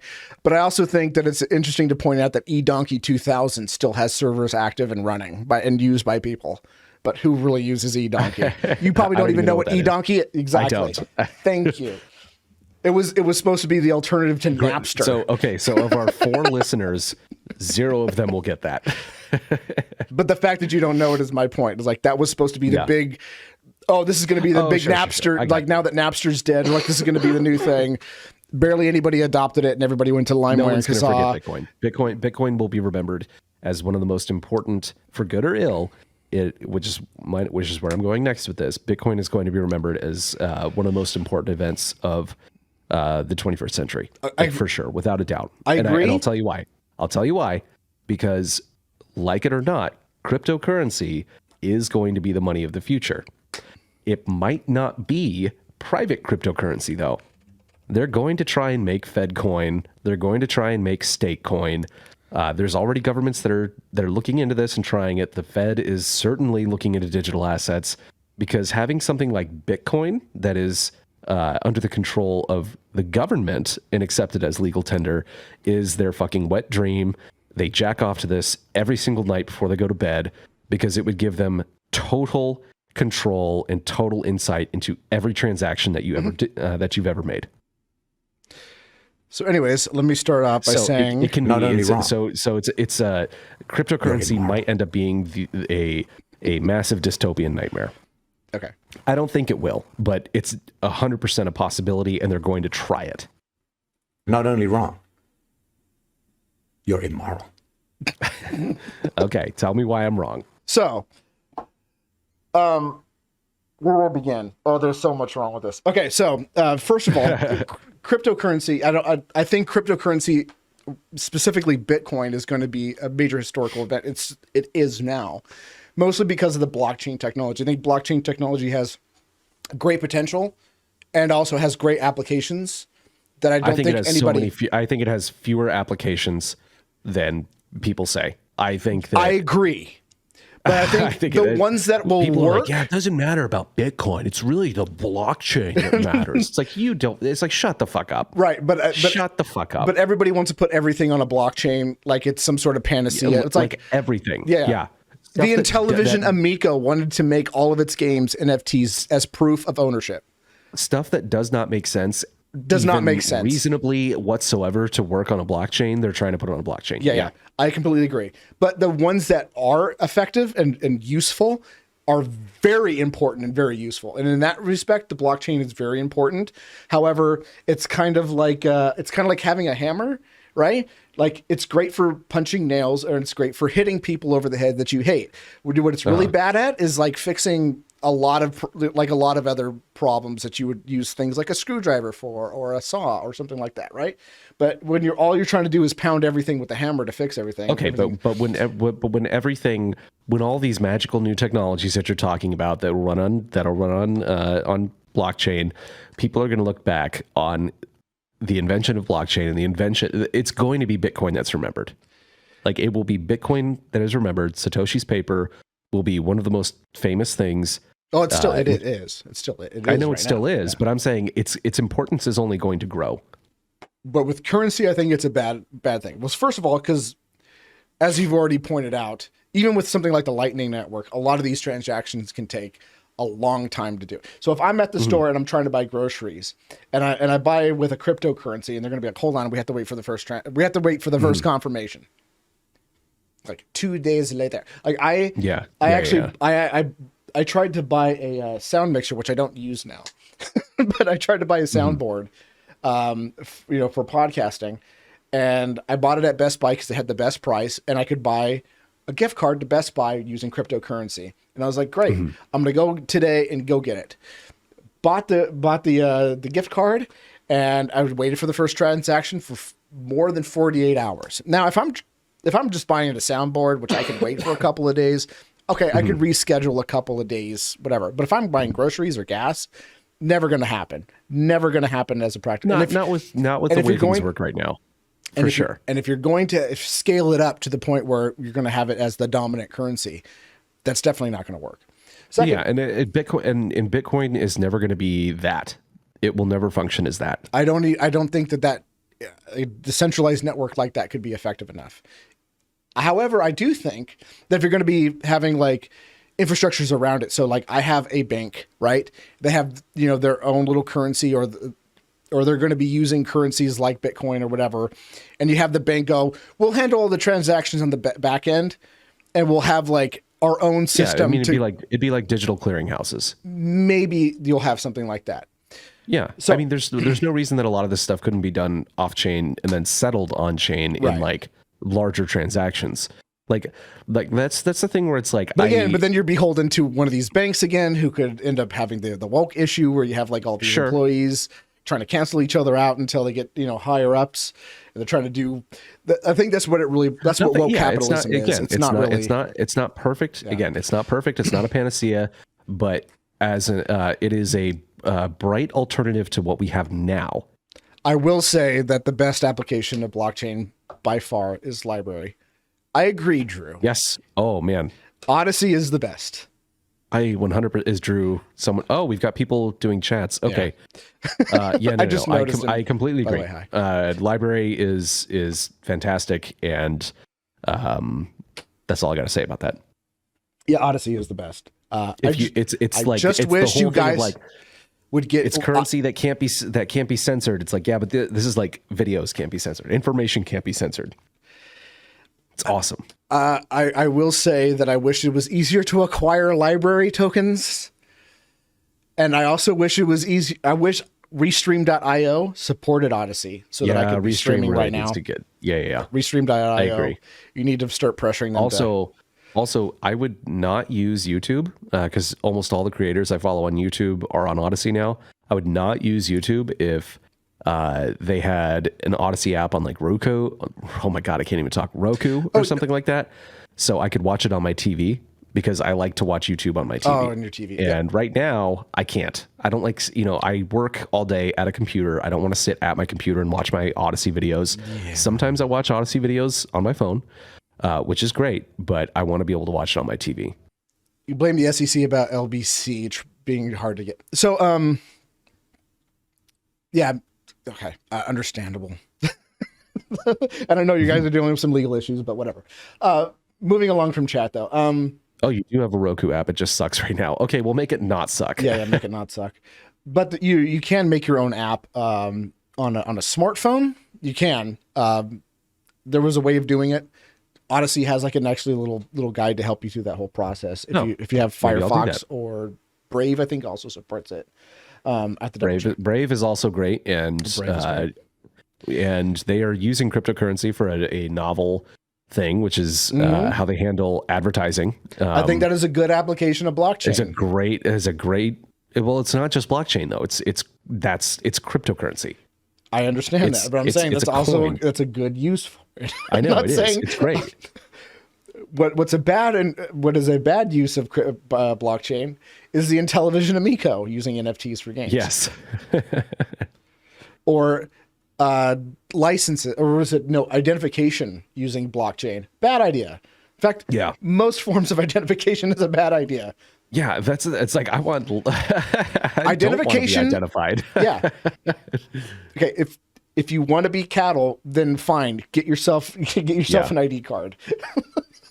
Yeah. But anyways, but the big problem that I have with cryptocurrency in general is just the idea of value. Like, what does cryptocurrency have as its like fundamental value? Like, what makes Bitcoin worth anything? Like, if I have Bitcoin, that is a completely retarded question. That is a completely retarded question. It's a completely valuable question. What gives dollars? No, there is an answer. What gives water underlying value? Value is subjective, Jim. Right. We I know understand. this. But the question has an answer, and the answer is very important, right? And the answer to fiat currency is the value of it is that I'm forced to use it by the federal government. If I don't use it, I can get in trouble. I can go to jail, and I have to pay my taxes in it. That is the value. That is why it has value. So if I have cards, right, and I go out into it like a city and be like, hey, I want you guys to use this as money. People will be like, that's insane. We don't want to use your dumb money. We have this other stuff. But if I say, oh, okay, well, how about this? I give you guys cards and you use them as money. And every so often you have to give me one of those cards. And if you don't, I'm going to shoot you in the face. Well, all of a sudden now that's going to have value because nobody wants to get shot in the face, which is how fiat money works. That's why it has value. Water has value because there's a use value to it. Obviously, you need water to sustain yourself. Cryptocurrency, the entire market cap. You're conflating economic value and people and like the literal like biological, I would say, in quotes, value. But people have value. Utility. Still, people like good tasting water.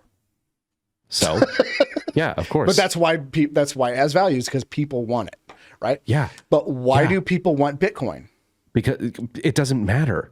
It does matter. It does matter if you're talking about the No, because there are functional benefits to it. For a currency, it's very important to have a good reason why. So the reason why Bitcoin has the market cap that it does is because everybody who's buying into it is buying into it. It's got huge network effects. No, the reason why it has the market cap it does is because the vast majority of people who are invested in Bitcoin know that if they buy Bitcoin now, they can sell it later at a higher price. So once Bitcoin becomes stable, if it does become stable, which I don't think it will, but let's just say theoretically it becomes stable and it's always $1,000. Mathematically, it's becoming more stable over time. Right. I know we've argued about this before, and I'm objectively correct on this. Its volatility is going down. Yeah, well, I mean, it's still very 9 volatile. 9 months ago, I had zero girlfriend. Now I have one girlfriend. By that logic, later I should have two girlfriends. Been over a decade. And then double that time, I should have four. Percentage-wise, the price swings are smaller and smaller over time. They're still big. The volatility is kind of still all over this trending place. Downward and has been for a decade. No, it has not been trending downward for a decade. Dude, I showed you a fucking graph showing you this. Right, and it was all over the place. I had charts. For the first 7 years, it's been all over the place. And then only in the last 2 years did it kind of shrink a little bit. But wait, hold on. No. Oh my God, no. Here's the thing. Google, oh my God, you're completely wrong Google about it this. and give it to me. Okay, I will. So while you're doing that, I will explain it. So if tomorrow, Bitcoin, or not even tomorrow, but for the next 6 months, Bitcoin rate stays relatively the same price, maybe an upswing, a little bit of a downswing of no less than a US dollar, the vast majority of investors are going to be like, okay, the bubble is over, we're out. We're going to start pulling their money out, and then the price is going to drop again. And then because the price is going to drop again, there's going to be a new swarm of investors going, oh shit, I should get in while the getting's good, drive the prices back up, and we're back to the same volatility that we were at before, if not close enough. There's no way that Bitcoin could possibly ever stay stable. In the instance it does, it'll instantly become unstable again. No. You're wrong on this. It is. I don't see how it could be anything else but Tulip Mania again. You are so stupid. Oh my God. Why am I even friends with you? Well, you're friends with Michael Malice, and he said something stupid on Twitter yesterday. Okay, let me see I said here. something stupid on purpose, but that's different. Let me see here. Oh, God damn it, Google. Oh, now you can't even use Google. Copy image. This is just I retarded. mean, I don't deny that I am a boomer. There, I sent it to you. Line goes down. Where is this? It's in show notes. Oh boy, you're gonna have me on Discord looking up stuff. Yeah. What is this? 2016. Yeah, and it's continued. It's continued. It's continued. Allegedly continued. But again, okay, Right. so we're seeing the downward slope, but there was a good year where it was all over the place again. 2012. So from February, found a better one. Found a new February one. I found one that goes through 2020. Oh, this is so terrible because my mouse is unplugged right now. Oh, you blame your mouse. My mouse is unplugged. Well, yeah, I am blaming it on my mouse, but it is honestly the Mac's fault because I don't have enough USB Epic ports. gamer moment. Yeah, here we go. That's a very no. That decline is now on the margin. it's still going What down. is the line going up though? There's another line going up. I don't know what that one is. I'm just pulling images that. Here, this one actually has This a is better just slope retarded. for my. You're completely Not only wrong about wrong. this. You're immoral. I don't know that I am though. I think that I'm completely correct on this, and you're objectively wrong. Okay, but what gives Two nerds fighting over crypto? Yeah, that's right. What gives Bitcoin its fundamentals? Like what is its fundamentals? So if I buy gold, the I mean, like fact that it is not subject to government control on a technological level. Yes, there's a lot of things that are the off ramps. that have the off zero ramps. value. Okay, so but they don't. But you can't.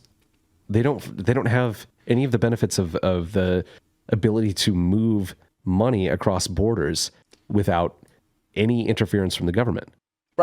I will give it credit that, but I don't see how that gives it the value. It's okay, great. It's I'll a great give it way credit for to. that, but that doesn't count as its fundamentals. No, okay, Jim. But that's not a fundamental.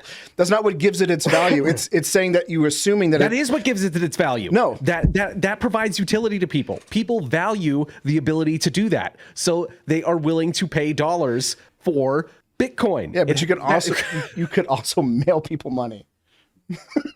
But that's not. Oh my God, I know. That does not give Federal Reserve notes value. How stupid can you be?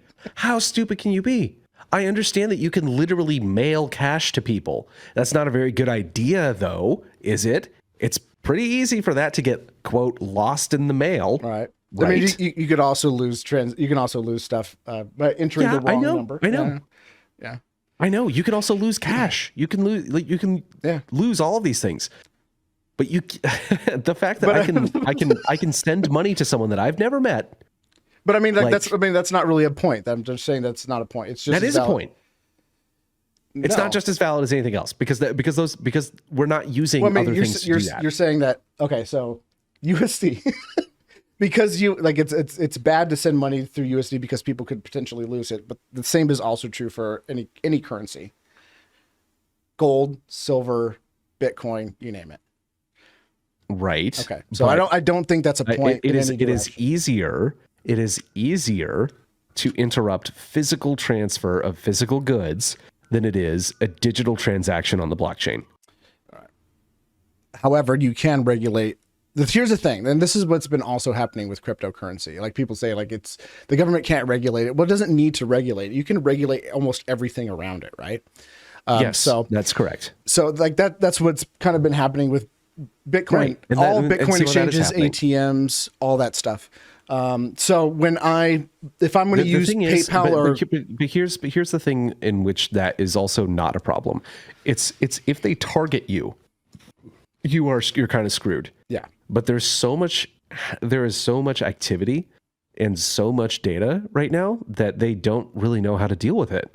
There's a ton of stuff going on that is not subject to government control, and especially with like the privacy coins and stuff like that it's happening. Like there are people doing lots and lots of transactions in the dark where the government has no insight into it whatsoever, nor will they ever have insight into it. And that's a huge win. That is a huge win. And there's massive value in that. You could be like Peter Schiff and lose all your Bitcoin by forgetting your password. That is true. That's true. That is true. That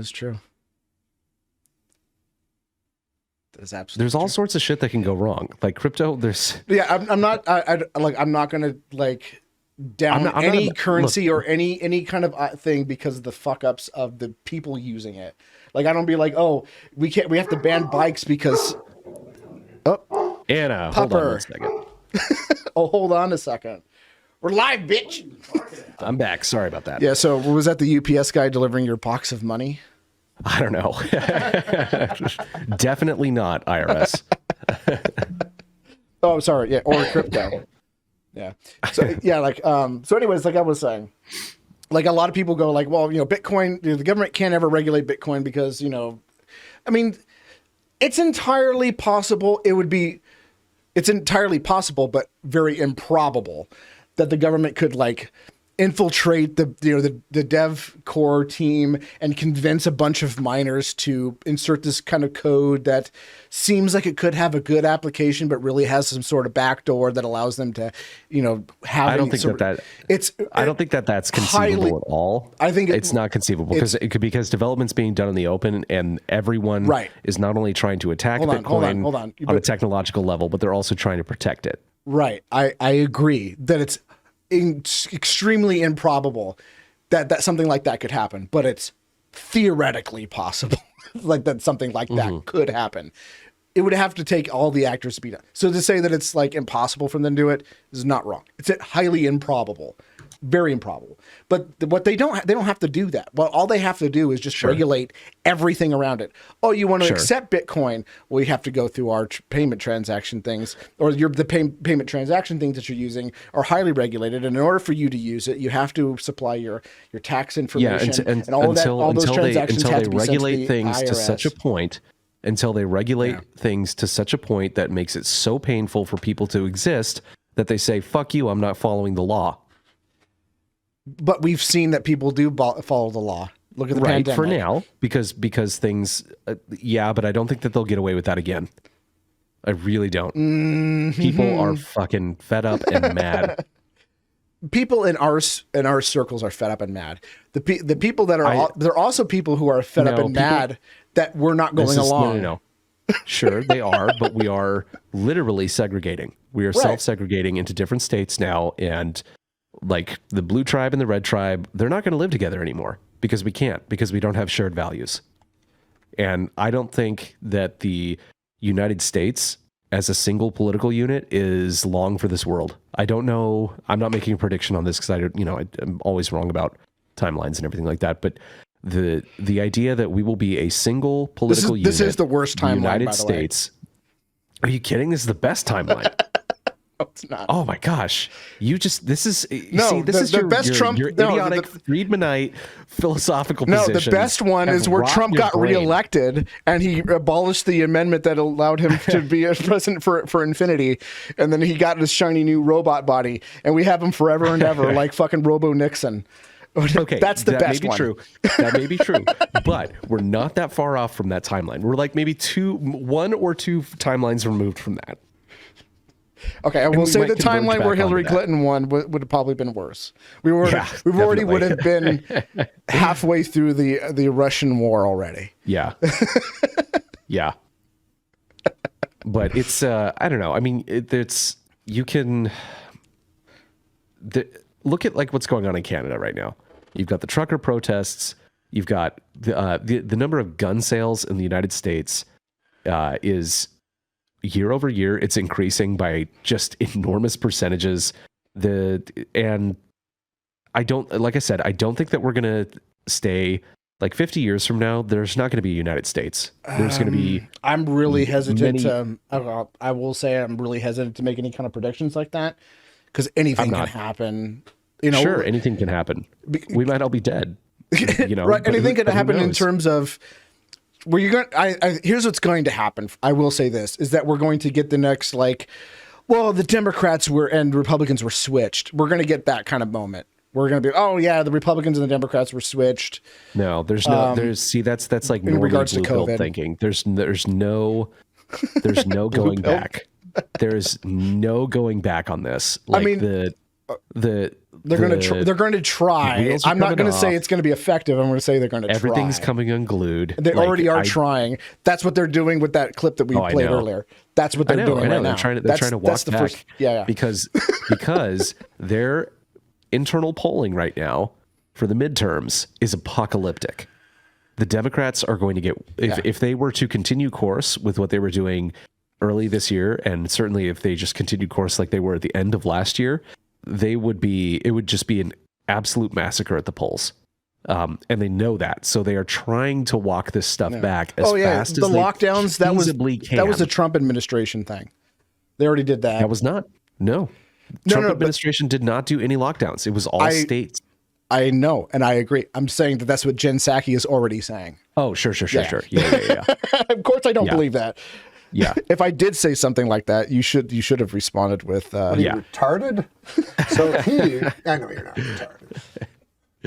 But what are you, Down syndrome? I can never run out of uses for that clip. I know. I don't know if It's you've so- seen my it's so good. media timeline. It's like 25% that clip. Yeah, mine too, but it's well, not mine too. I don't know. I didn't say that. Well, you don't have Twitter, I don't have allegedly. Twitter. Allegedly. Yeah. But it's That and this. Shut up, bitch! Yep. But I also routinely just delete all my tweets. So Oh. allegedly. Yeah. All my tweets from like 2008 are still up. I have no plans on deleting them ever. Biden is a failure is trending on Twitter. Yeah. Allegedly. I gotta preface it by allegedly. Yeah. I don't want to get canceled. Oh, Biden is great. All the lockdowns were great as of 2 months ago, but now it's bad. That was all Trump. Trump bad. Orange man bad. Orange man bad. Orange man bad. Orange man bad. You're doing well. You're fitting in. Thank you. I try. All right, man. What do you say we wrap this up? I gotta get my beauty rest. You got to get your beauty rest, and you got to open up that wonderful package of money you got from the UPS. Yeah, exactly. And honestly, I gotta go play my house music and all that. Oh God, dude! You should have just told me you were masturbating. Anyways, this show is brought to you by Amazon. You can also support the show by doing all of your Amazon shopping through us. You won't pay a cent more, but we will get a cent more by using shop.lolberts.com. Also check out our store.lolberts.com. And you can check out DeSauce's Twitter account, which is at it's deleted. Doesn't have it no more. It is dead. But you can check out his very active YouTube page, which his last upload was over 6 months ago, where he was saying that he was going to start up his channel again and get very more active, like he did 2 years ago. Going to, but Excuse me, 4 years ago, where he said he was going to be much more active, and that was the last video he uploaded on his channel for another I had grand 6 plans, years. man. Yeah, I had grand plans. And you can check out my new YouTube channel, Jim Jesus, because YouTube liked to demonetize my channel completely, which I don't care. I don't want to make more money off them because that's going to make more money for that. But that also gets me FUCT on the algorithm. So go subscribe there, also at jimjesus.com. Thanks for coming on. Thanks for I got coming one more thing to plug. If you are going to be in Austin, Texas on March 1st, I am going to be doing a 1-hour tech house set at Bijou Lounge on 6th Street. Okay, so there you go. You can go listen to Corona while catching Corona. Worms.